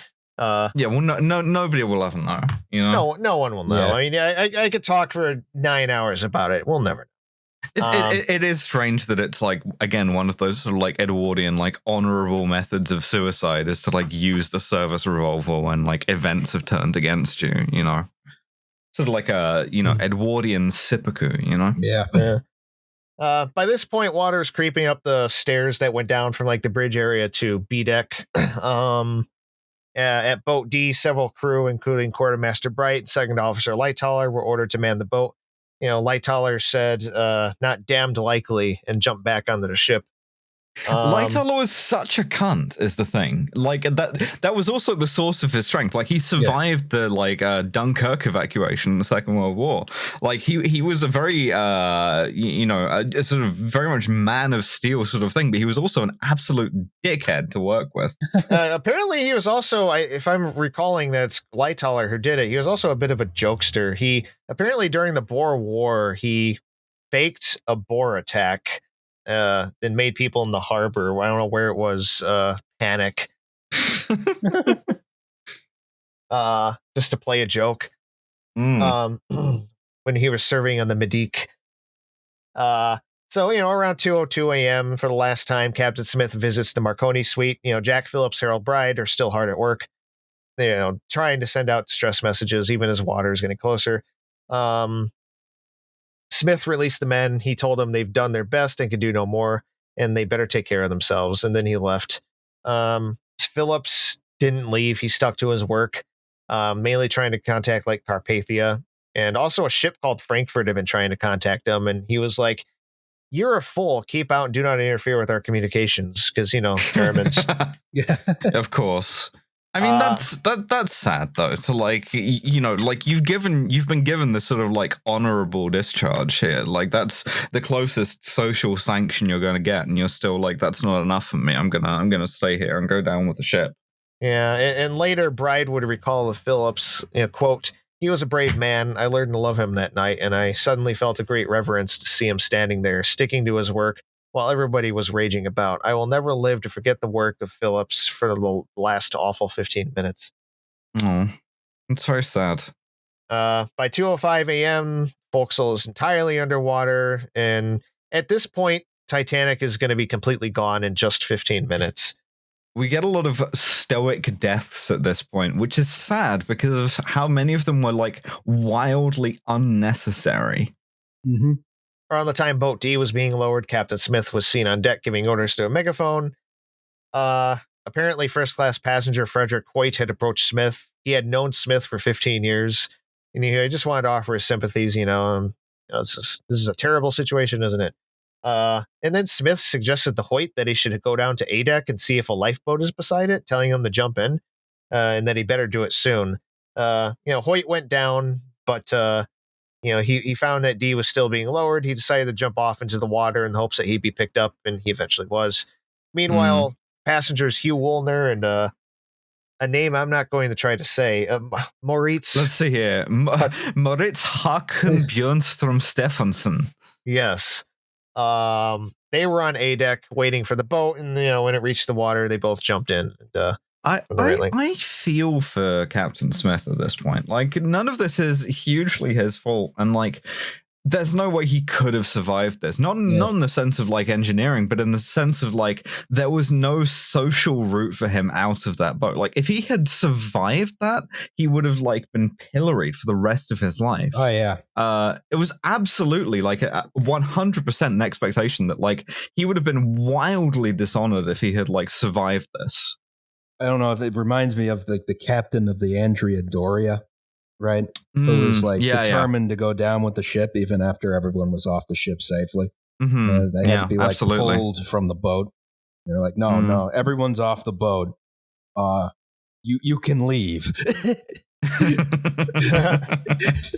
Well, like we'll see this with a lot of male survivors who are like just absolutely discredited for the rest of their lives, even if they had like had multiple witness descriptions of them behaving in like incredibly selfless ways. Just by the fact that they had survived at all, were seen as cowards. Yeah. Which of course, is not going to lead into any sort of understanding of warfare within the next 2 years, which is going to decimate entire countries. Masculinity, it's a weird time. Yeah. Oh yeah. Masculinity, folks, don't do it. Yeah, just don't. Say no to masculinity. Mm-hmm. To be avoided. Around 2:05 a.m., of course, as these guys were jumping off, water was pouring over the bulwark and A deck, and that area quickly flooded. By the time Boat D was pulling away, the ceiling of A deck had already reached the water. Like, when the bridge was very close to going under next. Like, Titanic was like most of the shit. Well, most of it almost was still out of the water at this point, but it was just going fast. Like, water was pouring in through the larger windows in the upper decks. It went exponentially faster at this point. Titanic, but the faster it sinks, the faster it sinks. Yeah. Up on the boat deck, Light Toller was now focused on getting collapsible lifeboat B off the roof of the officers' quarters, and Murdoch was doing the same and Moody on the other side with collapsible A. Now, collapsibles A and B, the other collapsibles were sitting on the deck. By the davits, you could get them, relatively easily off the ship, and they did. But A and B were on the roof of the officers' quarters, far away from any davit. These aren't inflatables either. Like, they're canvas and wood. You have to carry them. Titanic had a system where there were attachments to the guy wires on the funnels where you could raise the boats off, but either they didn't know how to use them, or they didn't have time, or it would have taken them forever. So it's just the most useless place to put lifeboats. At any rate, collapsible C was launched at 2 a.m. 43 aboard out of a capacity of 47. Collapsible D was launched at 2:05 a.m. 44 out of 47, and these were the last actual lifeboat lowerings. Yeah, with those numbers, you can kind of like see the desperation there, Yeah. By now, people had definitely begun jumping off the ship from the stern. On the port side of the boat deck, Lightoller was still working with the crew to ready Boat B. In the Marconi suite, Phillips was making his final attempts to send out messages. Bride had put on his life belt and stepped. He strapped a belt onto Phillips as he worked. Phillips then asked Bride to grab a coat and spare money from the cabin. When Bride walked back in, he found a stoker in the office trying to literally take the life belt off of Phillips' back. Oh, goddamn. Good Lord. Apparently Phillips is so engrossed in his work that he didn't even notice that this is happening. That might stick with me for a while. Even though Bride was a smaller man, he just ran at the stoker and he knocked him out. He may have even hit him with an object. Don't know. And then, at that point, Phillips and Bride just decided to abandon their efforts, and they left. When they got out on deck, it was chaos. But the band was still playing at that point. Running to the last of their repertoire. Yeah. Phillips and Bride, they separated, and Phillips ran aft, and that was the last Bride ever saw of them. Phillips died for that. At about this time, a large group of third-class passengers had arrived from below decks via the grand staircase. This is late in the sinking. I mean, the ship's almost gone, and suddenly this huge group of third-class people just comes up like only now. And at this point, like the crew on the deck had assumed that like most of the women and children are gone, but this group was full of women and children, and it was like they must have been like, shit, where did these people come from? Oops. Maybe we shouldn't have not evacuated this entire third class section. Either side of the officers' quarters, men place spars or oars against the side of the deck house to create a slope to slide the boats down. It was around this time that the band began playing their last piece. What it was, we'll never be sure. It could have been Song to Autumn or maybe Near My God to Thee.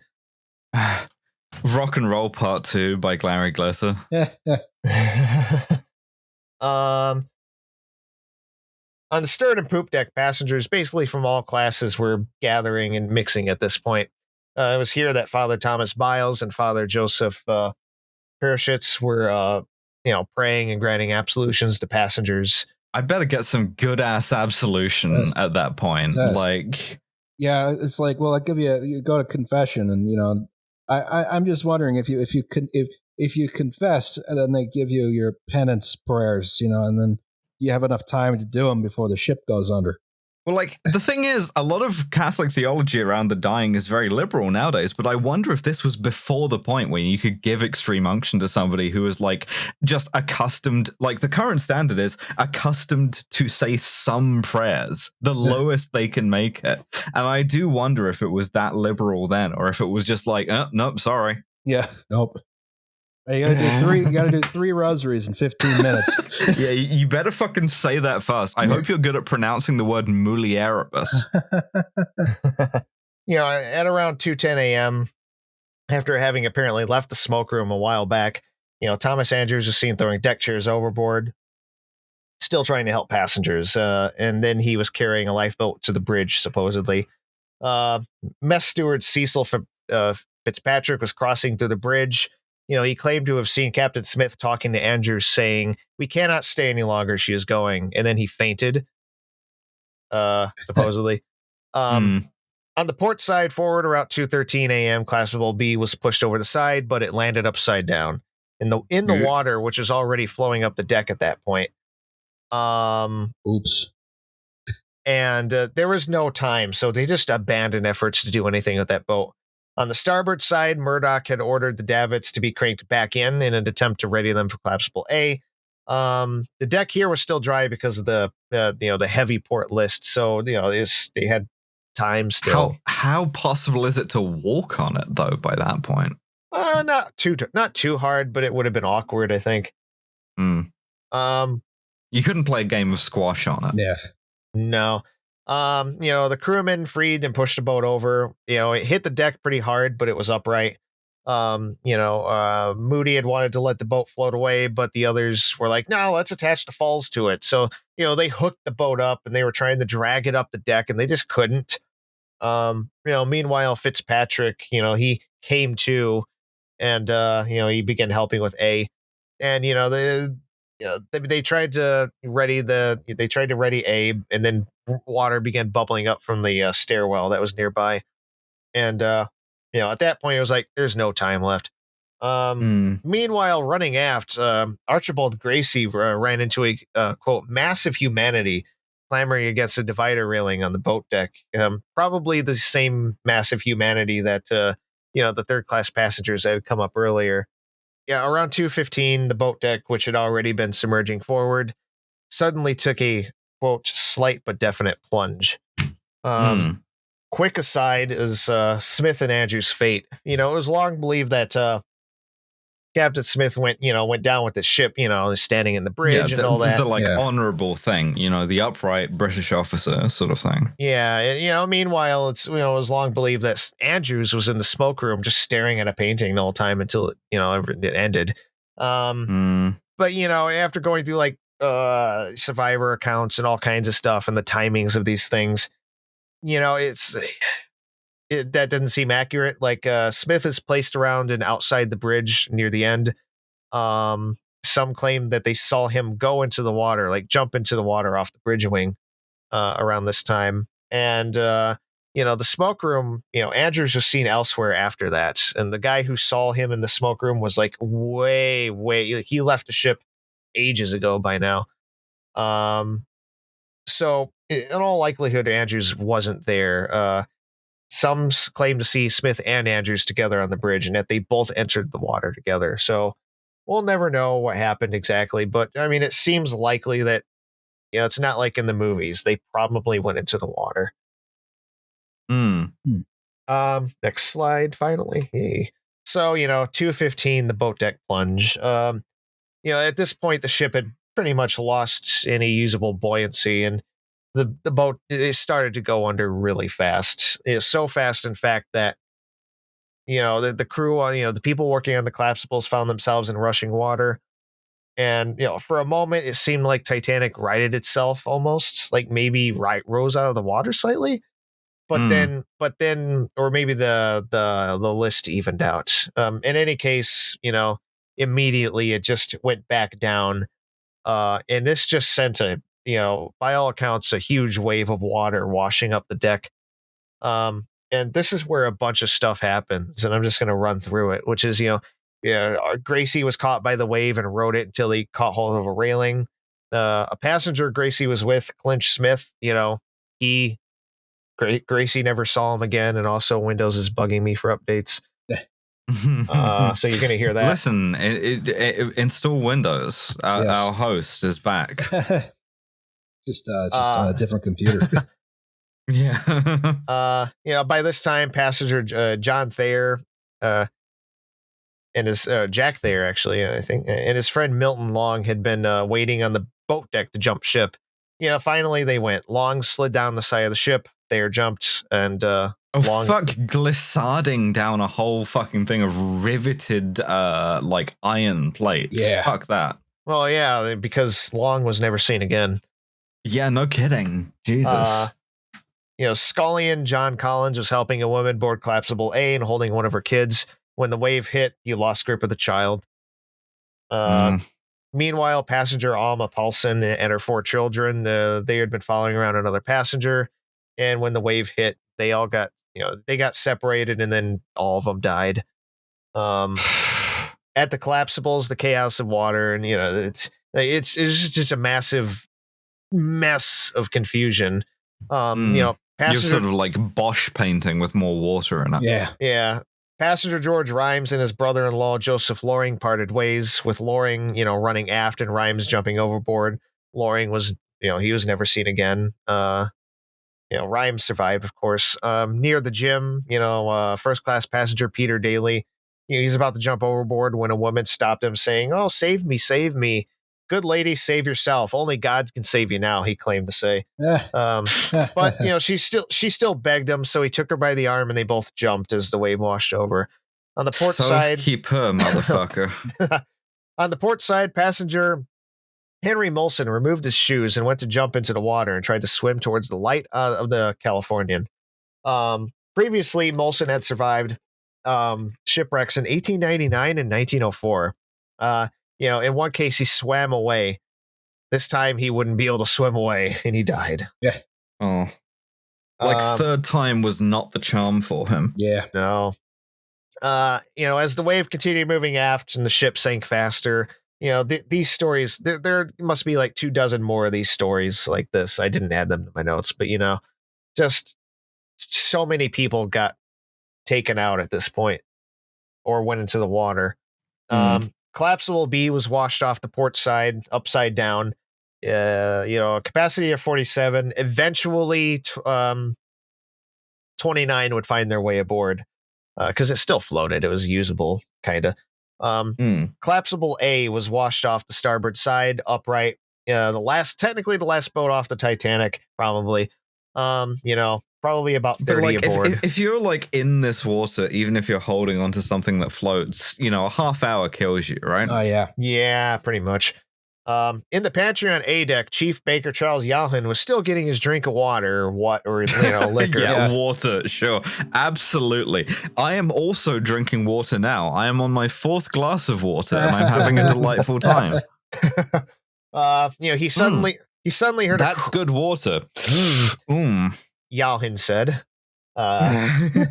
Surprisingly spiced water. He suddenly heard a crash as if something had been buckling in the ship or iron was parting, and soon after, a rush of people on the deck above. Yalhin went up on deck and he got caught up in the mass of people running aft. Eventually, he found himself all the way in the aft well deck. He would have had to jump down a couple of decks to do that, and then eventually on the poop deck, and then eventually over the railing. During this time, he switched his watch across pockets and noticed it was 2:15 a.m. As the bridge went under, Second Officer Lightoller jumped into the water and tried to swim for the crow's nest until he realized that was a dumb idea because the crow's nest was attached to the ship. He said he got sucked down and then mysteriously blown clear, but that doesn't make any sense. Well, there was this vent in front of the first funnel, and it went down into the boiler room. And what probably happened was he was near it when water started to flood into the vent grating, and he probably got pushed against it as it was flowing in. And then I got farted off the Titanic. How's it going? And then a rush of air probably just pushed him out. But he attributed it to thinking of a 91 Psalm. Apparently, it's funny though because apparently, as he was drowning against the grating, he recalled he was rather losing interest in things. Edwardians, man. Yes. After that, he grabbed hold of a rope on collapsible B, and it eventually got on. Lightoller watched. He said that he saw a lot of people sliding down the decks and the piles, and he thought that some were definitely drowning. As water rose above the officers' quarters, it went up around the base of the first funnel. And these funnels are big and hollow and made of very thin steel. Once the water got up to a certain point, I think it just crushed the base of the funnel. So at about 2:16 a.m., the first funnel crumpled at the base and fell forward and to starboard, crushed a bunch of people in the water. It fell mere inches from collapsible B, and it made a big wave that pushed it clear of the ship. Same for collapsible A. Passenger Richard Norris Williams had been swimming in the water near his father, who was about 15 feet away. Apparently, Richard watched as the funnel just fell on his father. He said that the funnel was still belching smoke. And the funny thing was, apparently at the time, he wasn't even so much shocked by the death of his father in front of him as he was just at how big the funnel was. That makes sense. I mean, it's sort of beyond your capacity to rationalize at the time. Yeah. And of course, by now, the ship's power was pretty much on the verge of total failure, with the lights glowing a devilish red. The power was probably being supplied by the emergency dynamos.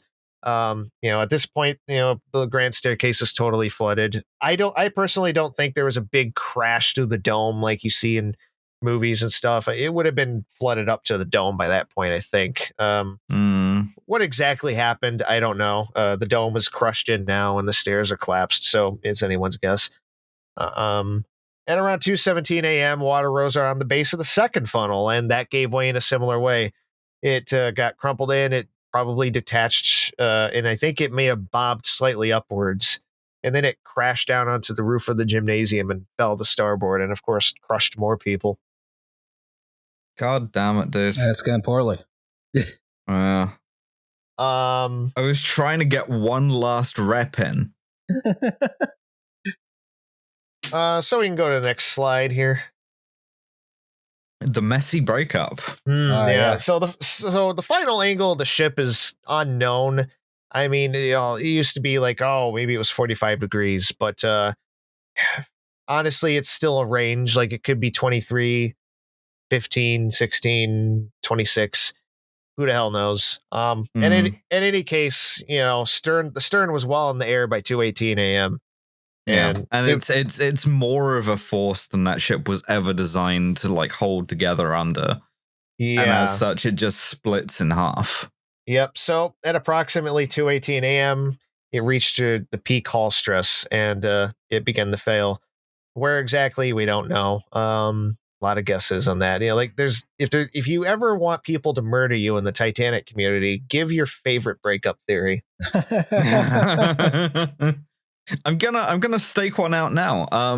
Only one funnel above water. Passengers at the very least, they heard horrific groaning noises and all kinds of stuff coming from the ship, all kinds of cacophony, and metal parting and all that. The lights, they've been on all this time, finally went out. There's disagreement about whether all lights went out or some or whatever. Some claim that at least one light was still on. Who knows? Might have been they a mass were all light. on the same emergency generator, emergency magneto thing from behind the bridge, right? No, there was none behind the bridge. The emergency dynamo was it. I forgot. I think it might have been in one of the. It was in one of the engine casings way aft. Ah, okay. Yeah, but like either that like final short finally kills it once and for all, yeah, or like something slightly forward like gives it like one light left to light. Yep. So I think there were some accounts that there were just a ton of sparks when it broke apart.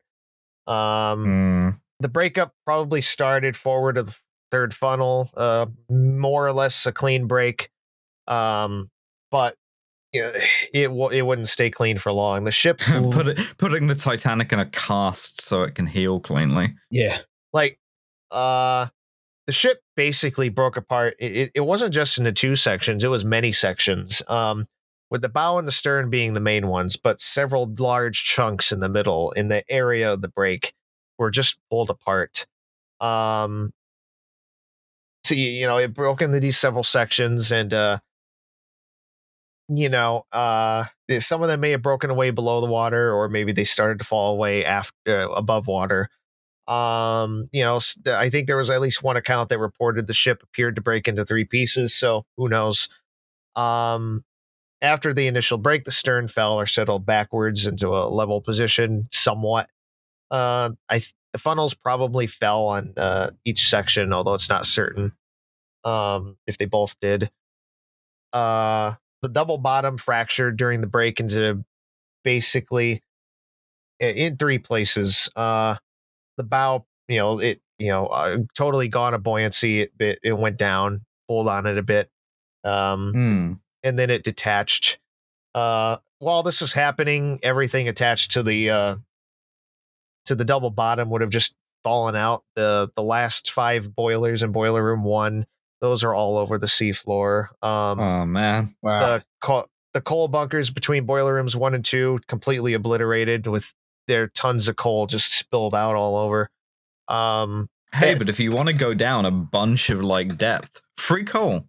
That's a good point. Yeah. Yeah, but it would have been like everybody talks about like low background radiation steel. No, more important, free coal. Free coal. It's like that, going begging.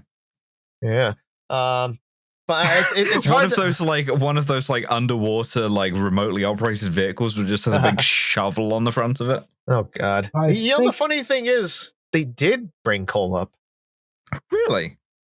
They brought tons of coal up. Actually, well, not literal tons, but they did bring a lot of coal up, and they were selling it too at the exhibitions. Free coal.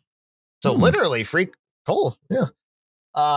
It's hard to understate though just how messy this was. Picture the boiler room 1, this huge room full of machinery and catwalks, just literally ripped apart. Everything ripped apart. What you're telling me is that this wreck on the seafloor may not be as full of skeletons as I had previously imagined, which is vastly disappointing. Oh, those would have been dissolved a long time ago anyway. God fucking damn it. I thought it was spooky. Nope. No, it's not spooky. It's not a grave. It's nothing. It's just a wreck. But yeah, at any rate, the bow, it just detached from the stern. It goes down and it rips off a pretty good section of tank top plates with it.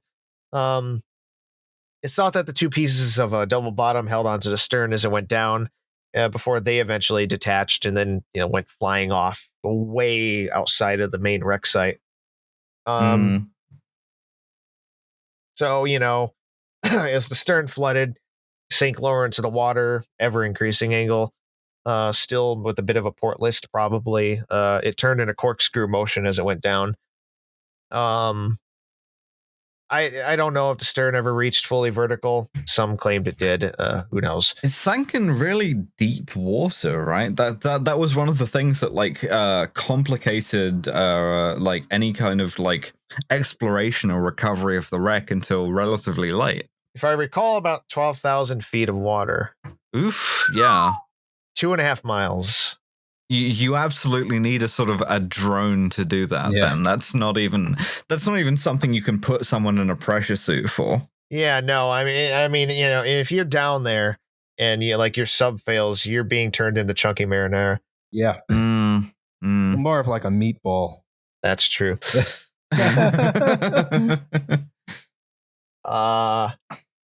So it's the angle of the deck at this point would have been just too extreme. People would have been falling off all over the place. And for a moment after the breakup, it did seem as if the stern might float, but no. Nope. Cecil Fitzpatrick watches the stern sink and the propellers are well out of the water, and he described the final plunge as a clean dive as ever was made by a fish. And then it went down with a swish.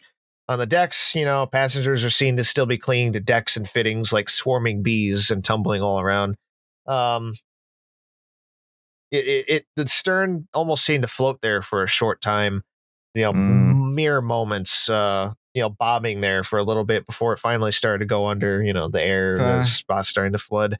Read a lot about shipwrecks, mostly in a military context, though, and the fact that it's a civilian ship sort of hits different, Yeah. We now commit their mortal remains to the deep until that day when the sea shall give up her dead, Yeah. And with that, the stern sank slowly in the water, and the masts, the well deck, the poop deck gradually disappeared, the propellers, and then finally the fantail itself. That when that reached the water, it disappeared under the surface with a gulp. Supposedly it disturbed the water so little that Chief Baker Charles Yalhin, who had been, around that area at the time, he claimed that he was able to step off without even getting his hair wet. But he was also drunk. What? So. Well, again, this is the thing that you need to do is, as I am right now, you need to drink a bunch of water. Yes. And then once you've drunk enough water that you can just sort of escape without getting your hair mussed, then you just do that. I ran out of water. You should get some more water. Yeah, well, I'd have to go to the store for that. Go to the water store. Hate when they ID me for water. So Bruce Ismay, he was sitting in collapsible sea. He was turned away. He didn't watch. Hard to blame him. No. He did not wish to see her go down, as he said. The time was 2:20 a.m., April 15th, 1912. And that was it. That was the sinking of the Titanic. Yeah. Effectively, it still had a couple minutes to go to the bottom. So the bow section had descended at about probably 30 miles per hour at a stabilized downward angle. The bow, it plunged into the seabed. As the water rushed past, it ripped a bunch of stuff off. It smashed the mast backwards. The bow impacted the ocean floor. It dug deep into the mud. The aft end slammed down, and the back of the bow was broken. Otherwise, relatively intact, other than maybe a downblast of water. The breakup on the stern, on the other hand, was absolutely terrific. Horrific. This more like sort of debris field that it leaves behind. Yeah, in fact, we can go to the next slide for this. Looking like the surface of the moon. Oh, yeah. Yeah. So, the stern, basically any remaining sections of the middle, that middle area, they just fell away or got ripped away. Yeah, they're just gone. They're just confetti. Yeah, the aft grand staircase was obliterated. The floor was ripped right out of the reception room. The boat deck peeled up and in places and went over the side or detached. Hull plating detached. The engine room was stripped of its machinery except for the engines. The forward cylinders of the engines had been torn off in the breakup earlier. The poop deck peeled up and aft. Entire sections of the aft well deck just ripped off the ship. Vents, machinery, everything just off. Literally thousands of pieces, just from both sections, just countless tiles and all kinds of stuff just littered everywhere. Even insulating cork. Apparently, after the breakup, there was just a ton of cork floating on the surface of the ocean. Yeah. So eventually the stern slammed into the ocean floor. Probably a lesser angle. It dug its stern frame into the mud, and the wing propeller bossings got bent upwards. At that point, the weak hull just it splayed out, and it's just an absolute mess, just a complete mess. Even the turbine engine room got exposed. And once all the debris had settled, it was just a massive field, a mess. Like the bow section doesn't have much around it, but the stern does. Like on the right hand side, you see the stern is on the left of the image, and everything out to the right of it, that's all pieces of the ship, and that's not even all of it. Yeah, and you can sort of see the scale of how far down it is by how far this is scattered. Like it's just such an incredible mess. And they found all it's a lot of it's still identifiable too. It's kind of amazing. And apparently there are even funnels down there still, mostly the stuff rotted. that they brought up is just insane. Maybe not any sort of like Whitney Houston, Kevin Costner necklaces, but as I say, you remember Colonel Puchin's necklace, not necklace, his wallet with his cards in it. That was brought up from the wreck. That survived. They found the passport of the iceberg. Why was this iceberg Saudi Arabian? All right, so who did Titanic then? Titanic was perpetrated by our own government. The looming iceberg, yeah. No, it was clearly Bush, obviously. Yeah, it's true. So next slide, I guess. We're getting there. We're getting there. We're getting there. Ah, Jinx, you owe me a Coke. Oh, dear. No, a Pepsi, actually. Yeah. So by the time of the sinking, again, the water temperatures are 28 degrees, which I was at the Pigeon Forge Titanic Museum, and they have this little tub of water in there. It's I think the same temperature, or at least very near. And I put my hand in that, and it hurt so badly, instantly. Like it's horrible. Like I can't imagine being dunked into that hole. Yeah. Yeah. Lightoller described it as 1,000 knives being driven into your body. God damn, dude. Very cold. Yeah. At this temperature, you're rendered helpless immediately by shock. And, within minutes, you're not going to be able to do much. You'll be dead within an hour if you're lucky, and, half an hour. The really grim stuff is hearing the sort of the arguments, the fights on the lifeboats that had gotten away about whether or not to go back for more survivors. And another thing that's more recurring from sort of military shipwrecks that I'm familiar with is hearing cries for help and then hearing fewer of them and then hearing none. And that sort of awareness that you've sort of allowed that to happen is very, very grim. Yeah. And, the people in the water, they were screaming and yelling, and they're fighting each other for pieces of debris and who knows what. Once the ship was gone, it was just hundreds of people all defend for themselves until they froze. Or drowned. Because, eventually you're going to lose consciousness. It's grim stuff. Yep. So yeah, over the course of the next half hour to an hour, the screaming just subsided. The people were in the lifeboats not too far away, and that they could hear the cries from the water, and a lot of the survivors said that was something that would stick with them for the rest of their lives. Yeah. We have the sort of like the unsinkable Molly Brown at this point. Is her sort of maintaining order on her lifeboat. Yeah. Apparently she even threatened Quartermaster Hitchens. He was being a little bitch. Yeah. Well, don't be a little bitch then, is my opinion. I think, I don't know. I mean, in the movie, he threatened her by saying there'll be one less on this boat if you don't shut that hole in your face. But I think he said something like that in real life. I don't remember. Yeah, I think that might even be verbatim. Yeah, there's a surprising amount of stuff in the Titanic movie that's verbatim or almost. Well, the thing is, James Cameron is also this is like a special interest for him. Oh yeah, which is a shame that he then made a movie that bad with Kevin Costner and Whitney Houston. Yeah, I couldn't watch that one honestly. But the people in the boats, they consensus among most of them was that it was too dangerous to go back and look for people. They're gonna swamp us and drag us down and kill us, and it's our lives now. Yeah, again, literally lifeboat ethics.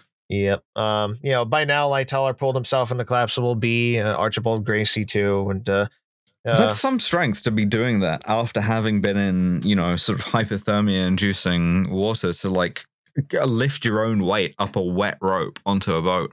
Yeah. And as the sounds died down, the passengers across some of the boats gathered together under Officer Lowe. I know he had some of them like lash themselves together for safety. Yeah, some of the boats were tied together, and then he took boat 14 with some crew, and he rowed back into the area of the sinking to look for people, but like they were mostly gone by then. But by that point, it's just over. You're going to find bodies at best. Yeah, they only picked up a few, including, again, I think the last person was one of the Chinese men who was picked up. And of course, Baker Yauhin, he was in the water. I forgot under the exact circumstances. Nicely toasted at that point. He's just He's drunk as fuck. He's like just floating there in his life raft, completely drunk. And yeah, no, he's gonna be fine. I honestly, Yauhin is my favorite character in the whole Titanic. Oh yeah, easily. Just hit the booze, take a nice easy step off the wreck, and then wake up in New York. Easy. Yeah. Speaking of which, I am gonna go and piss again. I'll be right back. All right. Meanwhile, hour 5. Oh dear. Well, we can. Oh wait, no, we're still on this slide. Yeah. But yeah, so the Carpathia arrives at around 3:30 a.m., shooting off rockets to signal her arrival, and lifeboats start to row towards it. Lifeboat 2 is the first to be picked up at about 4:10 a.m., 40 minutes after the rocket sighting. Lifeboat 12 is the last one to be picked up by Carpathia at around 8:10 a.m. Many ships had heard and answered the distress calls, reports of the sinking.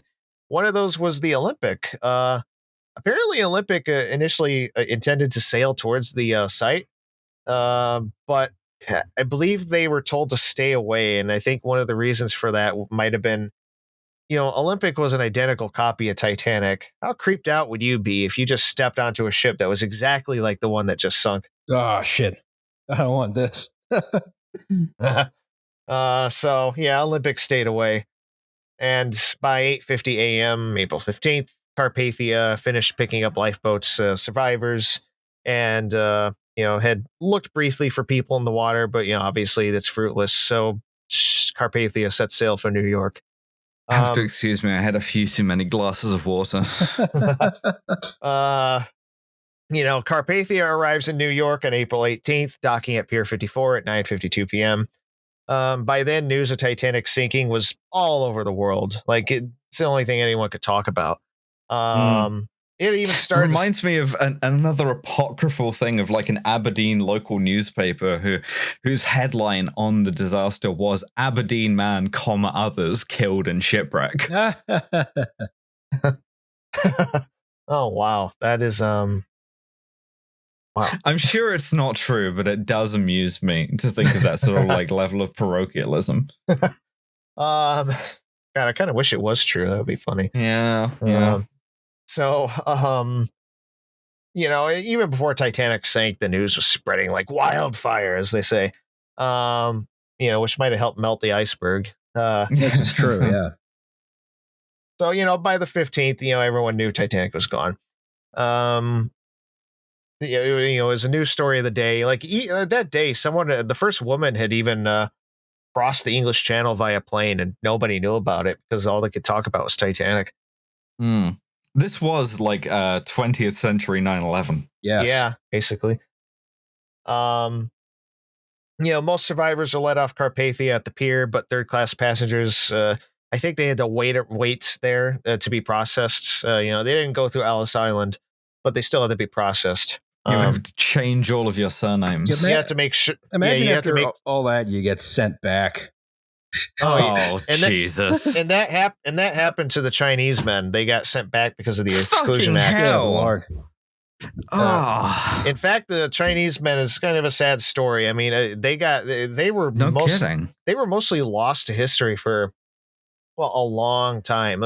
Only recently there was a documentary called The Six that came out that talks about them, which incidentally I did some graphics for, so that was interesting. Yeah, so no, not great. It's welcome to our country unless you're unless we don't want you or you're Chinese. Yeah. So absolutely, America is a horrific country, I have to say. I've heard this. Yes. Outside the pier, there were reportedly 35 ambulances at one point, and also a crowd of possibly 30,000. Well, like again, because there was nothing better to do, that was like your only entertainment at that point was to go and see a bunch of like people with frostbite or hypothermia. Yeah. Next slide. So, the body recovery, commenced not too long after. Four ships. We can talk about a single Canadian man inadvertently devising the format that would be used for all like mass casualty identification afterwards. Really? Oh, why don't you talk about that? Absolutely. As soon as I Google it to remember, to make sure I remember the right guy. Thomas Biles? No, that's not right. That's not right. Come on, find me the fucking guy. While you look for it, I'll run through real quick, which is that, the four ships, they were chartered by the White Star Line, the McKay Bennett, the CS Minia, a cable ship, the CGS Mont Magny, and the SS Algerine. In total, approximately 334 bodies were recovered from the ocean by the ships. Though this number varies depending on the source. This is only about 23% of the total dead. Other ships not tasked with recovery did come across bodies. For example, the SS Bremen, passed through the area on April 20th, and the captain, Germans. Yeah, Captain Wilhelm reportedly said that there were men, women, and children. All had life preservers on. I counted 125, then grew sick of the sight. Found it. John Henry Barnstead, the registrar of Halifax, Nova Scotia, who was already like very much at the end of his career. He was 67. He coordinated the retrieval, cataloging, and burial of Titanic victims, devising a system of cataloging mass disaster remains that is still in use. Each body is placed in a sealed bag, stenciled with a unique number. Everything else is destroyed to avoid souvenir hunters, and then they place the personal belongings in a sealed bag, and then they make a description of absolutely sort of everything on the body, including distinguishing marks, and then you sort of like ID from there. And that's still been in use. Like they identified Titanic victims from this in 2001. Wow. Absolutely. And just like this thing that you can like do as a hobby essentially is like invent this method of cataloging mass death. It's very bleak, but it's almost inspiring in some ways. I guess in a way, it's just another one of those little things that Titanic ended up inadvertently causing to happen that we just do now. Well, the fun thing is he managed to get to use this again a second time after the Halifax explosion. Ew. Yeah, directly in his backyard. Oh. That's no good. So, after that, 2 separate inquiries are set up in the wake of the disaster, one in America led by Senator William Alden Smith. I have something about this one, particularly, which was like, it was ridiculed in the UK, partly for like sort of partisan reasons, but also because Smith was sort of like autodidactic about this. And so he asked a lot of questions that seemed very basic. And so he spoke to Lowe, who I think was the 5th officer, and Smith asked him, "Do you know what an iceberg is composed of?" And Lowe said, "Well, I suppose ice, sir." And that got such a laugh at the hearing that it was reported in British newspapers. My understanding of that, it was just like a weird standard question that was being asked, but it sounds so stupid. Yeah. What's an iceberg made of? Well, ice. Distinguished from other kinds of bergs like rock bergs or wood bergs. Well, his next question was, have you ever heard of an iceberg being composed not only of ice, but of rock and earth and other substances? So, yeah, that was clearly where he was leading with this. But no. The interesting thing is icebergs can have like rocks and stuff embedded in them from like the crap they pick up from the glaciers. Well, in this case, Lowe did not think so. And so Smith was ridiculed in Britain for this. And of course the one in Britain was led by Lord Mersey. Broadly, both inquiries reached similar conclusions. The number of lifeboats that regulations called for was vastly out of date. Captain Smith failed to heed ice warnings to a satisfactory degree. Lifeboats are not crewed properly or filled to capacity. The collision happened because Titanic sailed into an ice field at high speed. Both also heavily criticized Captain Lord and the Californian for his lack of action, rightfully so. Additionally, they didn't find faults. They didn't really find fault elsewhere. Neither found negligence by the companies involved, for whatever faults of the White Star Line or anyone for, maybe not being enthusiastic about having more boats. They didn't really do anything wrong, per se. The companies had followed standard practices of the time, however short-sighted they may have been. You can't sue White Star Line. Yeah. The disaster could only really be categorized as an act of God. The British... Very convenient. A mysterious act of God's love. Once again. The British inquiry found Smith simply followed long-standing practice, which had not been unsafe up to that point, and that they pointed out that 3.5 million passengers had been carried over the last decade, with only 73 lives lost in accidents. Until now. Titanic. We got some. It's an outlier and should not be counted. It's a black swan, yeah. But we got some changes from this, not least my favorite named organization in the world. As we see, if we look at this this US Coast Guard, Hercules, in the bottom middle here, we have the International Ice Patrol. The coolest sounding job for the most boring sounding thing. Now mostly staffed by Americans, but like the idea is you report on the locations of icebergs so this doesn't happen again. Yeah, and in addition to that, that was established in 1914, and then also at the same time, the Solace Treaty, what was it? Saving of life at sea. Yeah. So, and even today that, there were different versions, in 1929, 48, 60, 74, 88, and so on, with updates. And that's the main sort of guiding regulations treaty for safety of ships today. Now currently being wildly disregarded by British Home Secretary Priti Patel in the English Channel. But yes, no, still international law as much as that's a thing, and places a sort of responsibility, a duty of care on masters of all ships to save life where they can, which is, of course, would never be flouted since. Yeah. Next thing. now we got to get to the James Cameron aspect, which is finding the damn thing again. Yeah, so because for the longest time it had just disappeared into history. Yeah, there were so many ridiculous schemes to find it. Like even before they even had a hope of finding it, people are like, "Whoa, what if we threw dynamite down there and blew it up and it floated to the surface or something? What if filled it with foam, ping pong balls, whatever?" There's no way you could erase that. Like you raise it, it just falls apart into dust. Yeah, no way. Least of all, like the stern. I mean, it's already fallen apart.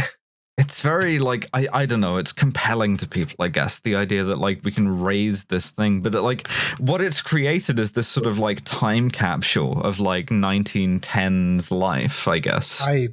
I mean, what are you going to do once you've raised it? Like, what are you going to put it in a museum, I guess? I think the more pressing issue would be to find the iceberg and bring it to justice. Once again, go like Steve Zissou. You're gonna take some dynamite and you're gonna blow that iceberg the fuck up. Look, listen. We've been getting justice against the iceberg by putting shit in the atmosphere That's for true. decades now. Absolutely. We are melting icebergs faster than that iceberg could possibly have imagined. So, the discovery of the wreck, it was finally discovered on September 1st, 1985 by a joint U.S. and French expedition, aboard the ship Nor, RV Nor, the top image there. The American side was led by Dr. Robert Ballard and the French led by Jean-Louis Michel. Again, you had to use these like remotely operated vehicles to do it. It's an early example of drones doing something humans can't. Yeah, and they kind of towed this vehicle. I don't remember if it was called Argo or Angus or something like that. Back and forth over the ocean, basically in a lawnmower kind of motion. And they did this over a good bit on multiple days, covering different areas. Whatever the last coordinates were. And, they were starting to lose hope, I think. But, finally they started coming across debris, and then they found, one of the boilers, and, they grabbed a photo of one of Titanic's boilers, and it's like, yep, that's it. And they eventually found, like, the rest of the wreck, too. I don't like how much more uncomfortably wide that American flag is than that French flag, Yeah. That is like compensating for something. Yeah, that is a little weird, isn't it? Interesting thing too is that it wasn't known at the time, but Ballard was doing work. He was out there basically documenting 2 U.S. nuclear subs that had sunk. And but that was top secret at the time. So the public cover of it was that he was searching for Titanic, and the government basically told him, just look for Titanic, supported him on that. It would have been awkward if the nuclear sub had like sunk directly on top of the Titanic. They had to blur out those images. I can't show you this. But hey, because the sub sunk, we found Titanic in a way. So yeah, hooray. Thanks again to the Cold War for driving innovation.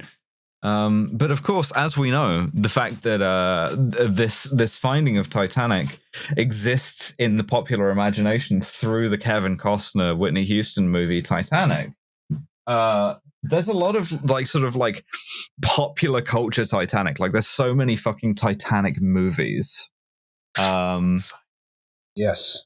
About which I mostly want to talk about the Nazi one. Right, because this was one of the great sort of like pre-war pieces of propaganda, and it entirely depends on this like fascist idea of masculinity that like J. Bruce Ismay in particular is like this sort of corporatist, because you have this like pre-war Nazi like sop to the left, this corporatist, extremely Jewish, self-interested, cowardly, sort of like a corporate figure who is like opposed by the stalwart masculinity of the bridge crew. And it's not the case, but it was a very compelling narrative, and it was one that in particular like appealed to sort of like older people who remembered this happening, and who remembered this happening being reported in ways that they sort of like half remembered and that were kind of unclear. And that sort of like lacuna was enough to like enable it to be used for fascist propaganda very effectively. Mind you, of course, the fascists then had their own Titanic with the Wilhelm Gustloff, but that's another episode. Oh boy. But yeah, the pop culture is just like, there's just so much crap out there. I mean, I heard a figure that out of like the top 3 written about subjects is the Bible, the American Civil War, and Titanic. And I don't know if that's true, but it sounds true. It's this sort of like generational trauma almost, and which is strange for something that like I mean, okay, it killed a lot of people, but like relatively speaking, it's a small thing. But the effect that it had, I think, largely is due to like the Telegraph and due to like mass media. Its effect got magnified, and it was the first sort of big news event to become this like global event. Yeah, I mean, it's I think Titanic marked basically the death of a previous era and the start of a new one. Yeah, it's this like loss of innocence almost. And, you know, basically the brave new world. You know, things started changing radically after Titanic. Not because of it, but, you know, like it just happened to happen, I think, for the most part. It's like a wildly artificial narrative because as we know, Olympic and Britannic sailed through the First World War, so did Lusitania and all of the others. But like just this idea of this sort of like carefree lifestyle being lost, and then the world is like plunged into warfare is it's very compelling in its own way. And, you know, the world just you know, the old world went down with Titanic, and you know, then with it, you know, in its place, just a ridiculous amount of pop culture. Yeah.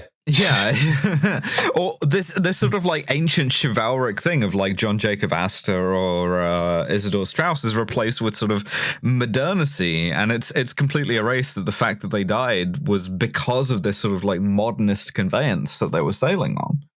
And you know, the funny thing about, you know, the pop culture is that, so, you know, I wanted to kind of go run through a couple of these movies too, because please, yeah. Like so the first Titanic movie was saved from the Titanic. It was made 29 days after Titanic sank. Wow. Instant press books, not any different, you know. It was sort of straight to DVD thing. It was co-written and starred Dorothy Gibson, who was a Titanic survivor. Jesus. It's now a lost film, and I think, don't quote me, but I think Gibson suffered a mental breakdown after that. No kidding. Oh, hey, these guys from Hollywood want to make you relive the worst day of your life a month after it happened. Yeah. Another notable Titanic movie made that year was, and I'm going to butcher this German, In Nacht und Eis. No, pretty close. Oh, good. There's like a bunch of Germans that work on my Titanic project, so like apparently, but that was made in 1912 in Night and Ice, German silent film. It used to be lost, but it was found in 1998. So cool. And then of course, you know, 1943, the Nazis. Big one. Yeah, the sort of like the big UFA project. Yeah. You know, it's wild retcon stuff. Like the idea is that there's of the bridge crew of the deck department, there is this German officer who like independently upholds Teutonic standards of manhood and manliness, but is overruled at every turn by Smith, who is this sort of like English buffoon, and by Esme, who is this sort of like anti-Semitic caricature. Yeah. It's a wildly influential film. I highly recommend watching it, but it's like repulsive. It's a difficult watch, but you should do it. Yeah, apparently some of the sinking footage from that was even used in a later movie. I think I don't remember which one. There were so many Titanic movies. The Nazi film in particular, it was apparently the first one to be called Titanic. You know, just Titanic. And also the first to mix fictional subplots with characters in the Titanic story. And of course, we all know about the Capricornia. It was, the ship itself that it was filmed on was sunk apparently mistakenly by RAF pilots and killing about 5,000 people, a lot of them prisoners of war, which is, Oops. several times the 1,500 that died on Titanic. Yeah. So, that's an oopsie daisy. Mm-hmm. Then there was Titanic, 1953, starring Clifton Webb and Barbara Stanwyck. A sort of cookie cutter American film, yeah. A Night to Remember in 1958. It was more of a British docudrama, based on Walter Lord's book of the same name, starring Kenneth More, often considered one of the most historically accurate Titanic films. And it's hard to argue with that. I watched it recently, and it's surprising how much kind of stands up to like the actual story. And for example, the way they show the boiler room scene, it's they don't all go running for the the watertight door. It kind of plays out more realistically, and like it really is a pretty decent film when it comes to Titanic history. For 58, you have a lot of extras who have like recently served on warships, which is to your aid there, I think. Yeah, and they had the benefit also of like a couple of survivors of Titanic still being around to advise. And one of the few exceptions to accuracy was that there's no breakup scene because they still thought it had sunk intact by that point. And even by 1980, they hadn't found the wreck yet. So we got Raise the Titanic, which was adapted from Clive Cussler's novel, the same name, about an attempt to raise the ship, to recover this mineral for a weapons defense program. The book was a lot more exciting than the movie. There was like a battle in the first class dining saloon, and there's like a sex scene in one of the suites. So with all the mold and mildew. The sort of grain of truth here is that these shipwrecks are valuable. Titanic is sort of too hysterically valuable, but like that sort of like low background radiation steel. Because one of the fun things about bombing Hiroshima and Nagasaki and then doing a decade or two of atomic tests is that all of the steel that we can make now has some level of background radiation in it that is significantly higher than previously. And so if you want to make steel that has a low background radiation, like for MRI machines or things of that nature, you have to get it off of a sunken battleship. Well, we're actually pretty close to, with the nuclear test ban treaty, we're pretty close to the point where we can make new low background steel, or at least that is my impression. Yay. We may actually already be there. Yay. We don't have to like dive down to the fucking like Scapa Flow fleet. So yeah, of course, that was a ridiculous film. And then we get to, well, actually in 1990. Wait, shit, that's still Jurassic Park. Jurassic Park, yes. You son of a bitch! You actually did it. There was right before Titanic came out. In the main movie, there was a mini series for TV that came out in '96. It starred Tim Curry and I forgot what her name was. Just an absolute. Tim Curry is a very fun choice for this, by the way. Yeah, he played like this evil steward on the ship, and this is pretty horrific. It was kind of not that great. But then we get to 1997. The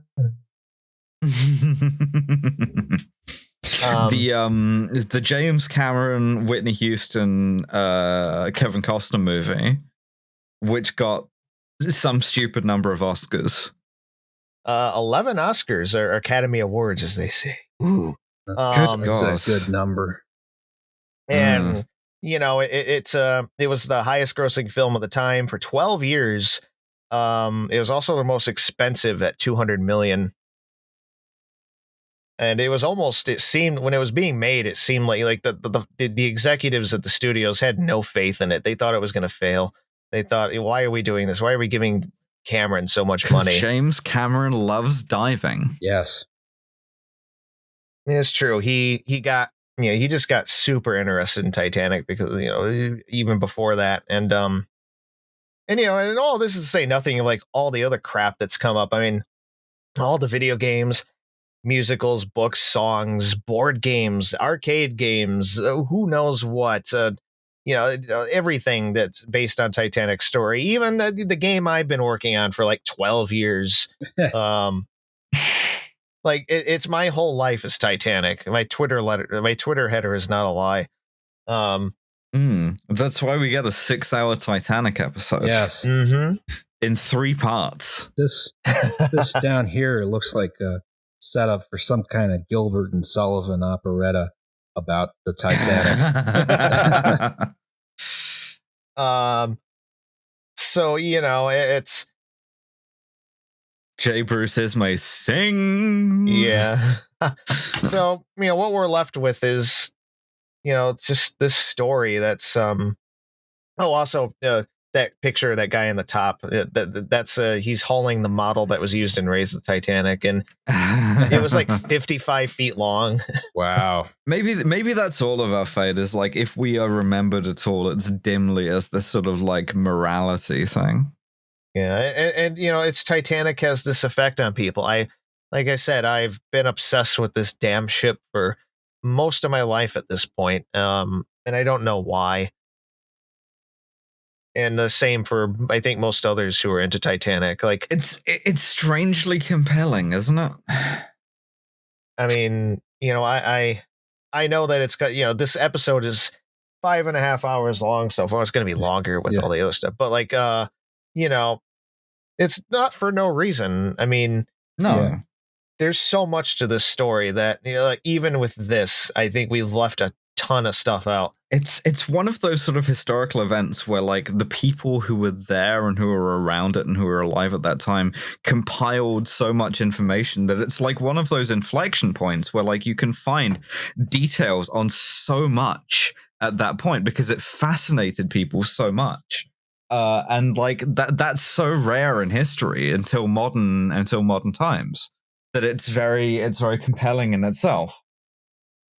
Yeah, and even on just a basic level, there's just something kind of, I don't know, alluring or mysterious about the ship, and that's been a big area of mine.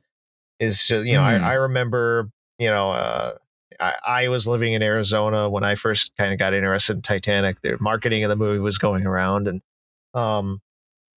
I I remember getting like a 3D puzzle of the ship, and I saw the movie a couple of years later when it was on VHS.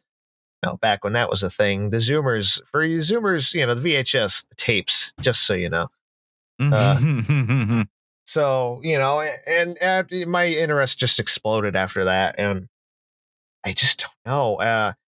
Here I am, however many years later, I've been trying to recreate this ship with some other people, with the Titanic Honor and Glory, and that's what a lot of the images you've seen here, the CG images, have been from. And I don't know, and and then all of us, all the people who are working on that, same thing. Just why spend that much time on this? Why be this interested in Titanic? And I've tried to explain it, and I still can't. I'm going to be honest. I never really got into it. Hey, it's not for everyone. Yeah, I've never been a big Titanic guy. Some people are immune. I think we need more Hindenburg content. That's my opinion. That I can agree with that. I know someone who has a piece of the Hindenburg. I once held a piece of the Hindenburg and the Titanic in my hand simultaneously. Yeah, and like bang them together, like now kiss. Yeah, basically. Well, what did we learn from this 6-hour experience? Double hull, more lifeboats. If you get a chance to get off a boat in Ireland, do it. If you're offered a place on the lifeboat, take it. Yeah, if you ever have an opportunity to dress up as a woman, take it. I mean, I've been doing that all my life. If you're ever anywhere, and people are like, I think we hit something, you might want to get out as soon as possible. Yeah. Know your exits, know your escape plan. This has been the Titanic. We have a segment on this podcast called Safety Third. That we do. Shake hands with danger. Justin, do you want me to read this one, or would you prefer to read it? I'll read it. I think I can do this. Okay. Greetings, Justin and Alice. And hey, Liam. Liam's not here. Liam has left. Sorry. I'm an arborist in a particularly under-regulated state in the southern half of the United States. Ooh, dangerous. I've accrued enough material over the course of my career to keep this segment chugging along for months, which we don't have time for. Yeah. Oh, I don't know. But in the interest of keeping it to about a page, more or less, I won't tell about the time or two I've nearly killed myself, and will instead focus on an anecdote that makes someone else look like an asshole. No, nice. No, not the guy who told me if I ever fell off a ladder, I was fired before I hit the ground. Another asshole. I started my career working for a small tree company that within the previous 6 months had to completely replace their crew. I was brand new to the industry, and on the day I started, my foreman had exactly 4 months more experience than I did. There were a couple other guys on the crew as well, both liberal arts dropouts like myself, with 1 and 2 months experience respectively. The owner of the company was a competent arborist of 3 or 4 decades, but he was almost always selling work. He was almost always off selling work or putting out fires rather than on site, teaching us how to do the work he was selling. He was also a legendarily bad trainer. He used to stand on the ground with a laser pointer while we were up in a tree and would grow increasingly frustrated we couldn't see the little bobbing green light on the bottom of the branch we were standing on. So shit like that. He was also, in the way of small business owners everywhere, a profoundly cheap motherfucker who never, ever, ever wanted to spend money or throw old equipment away. Our chipper truck was of such vintage and condition that every morning we had to check the gas level by sticking a broom handle down into the tank, like something out of Waterworld. Okay, great. Sheds full of old rusted saw change that he would never get around to sharpening, 20-year-old rakes with broken handles, that sort of thing, and old rope. So much old rope. Oh, that's dangerous. This sounds safe. There are some safety facts about old rope. I don't need safety facts about old rope. It's dangerous as shit. Rope that is used for either climbing or rigging must be replaced on a regular rotation. That rope is older than a year or two, or that is showing wear and tear, should ideally be cut up and thrown away, or at very least marked clearly and used only for non-weight-bearing functions, such as tagline or tie-downs. This is because rope degrades with use and age, and the weight rating becomes increasingly meaningless. Yeah, it's a biological material. Unless your rope is all made of oil, which, some is, then, it's gonna rot, man. What you aren't supposed to do is save every length of climbing line you have ever purchased and leave it hanging in the cab of your chipper truck, unlabeled and growing increasingly gray and indistinguishable with the years. Yeah, it's a rear view mirror hanger. I know this all now. I did not know this then, nor did anyone else on our crew.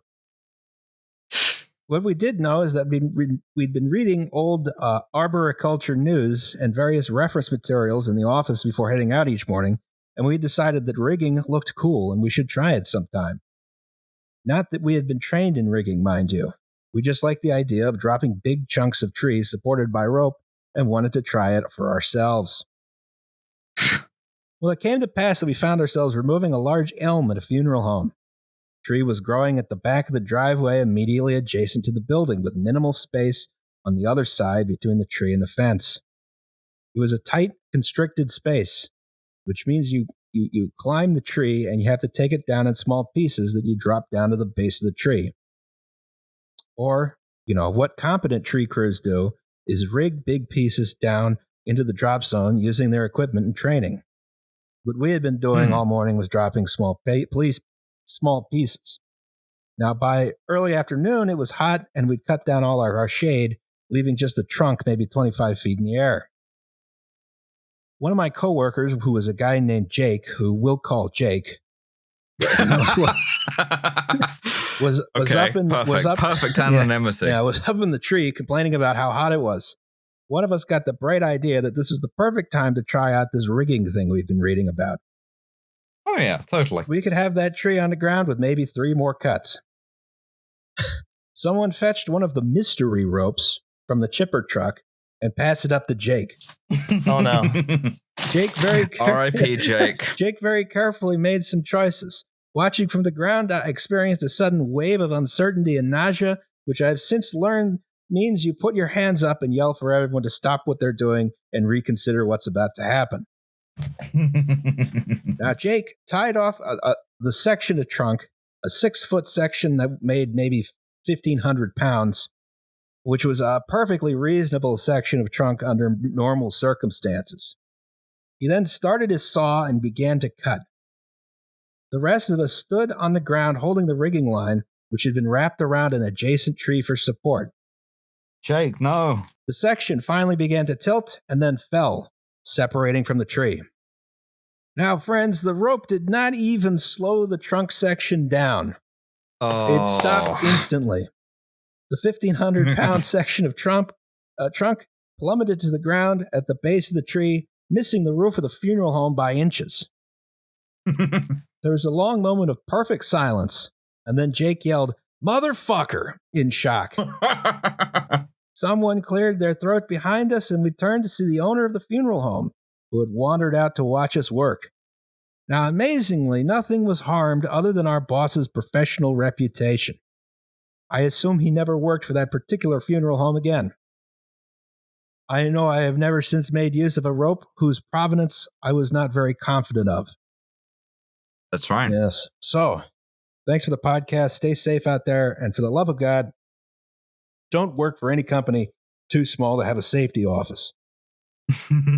Well, our company is 4 people. So, yeah, fingers crossed. There's not that many hazards in podcasting. Well, then again, that's what they said about steamships. And, wow. That's a good point. Well, that was Safety Third. Shake hands with danger. Our next episode is on the Boston molasses disaster. Kyle, if people want more Kyle, after 6 hours of Kyle, if people want more Kyle, where can they find more Kyle? Well, they can follow me on Twitter at Boldly Building 2. That's Boldly, as in the Star Trek boldly going, Boldly Building 2. So, I'm the Titanic guy. It's a Titanic header. I've got the Grover House post. It's not hard to miss. Yeah, that's right. Well, this has been an episode of Well, There's Your Problem. Yeah. Thank you to Justin for being on. Possibly 3 episodes of Well, There's Your Problem. Thank you for Kyle for coming on. Thank you for Liam for coming on for like a 2/3 of it. Yeah. I have been Alice Caldwell Kelly. We will see you in, I guess, 3 weeks' time, depending. Good Lord. Yeah. This will be fun to edit. All right. Well, bye, everyone. Bye, everyone. Bye, everyone.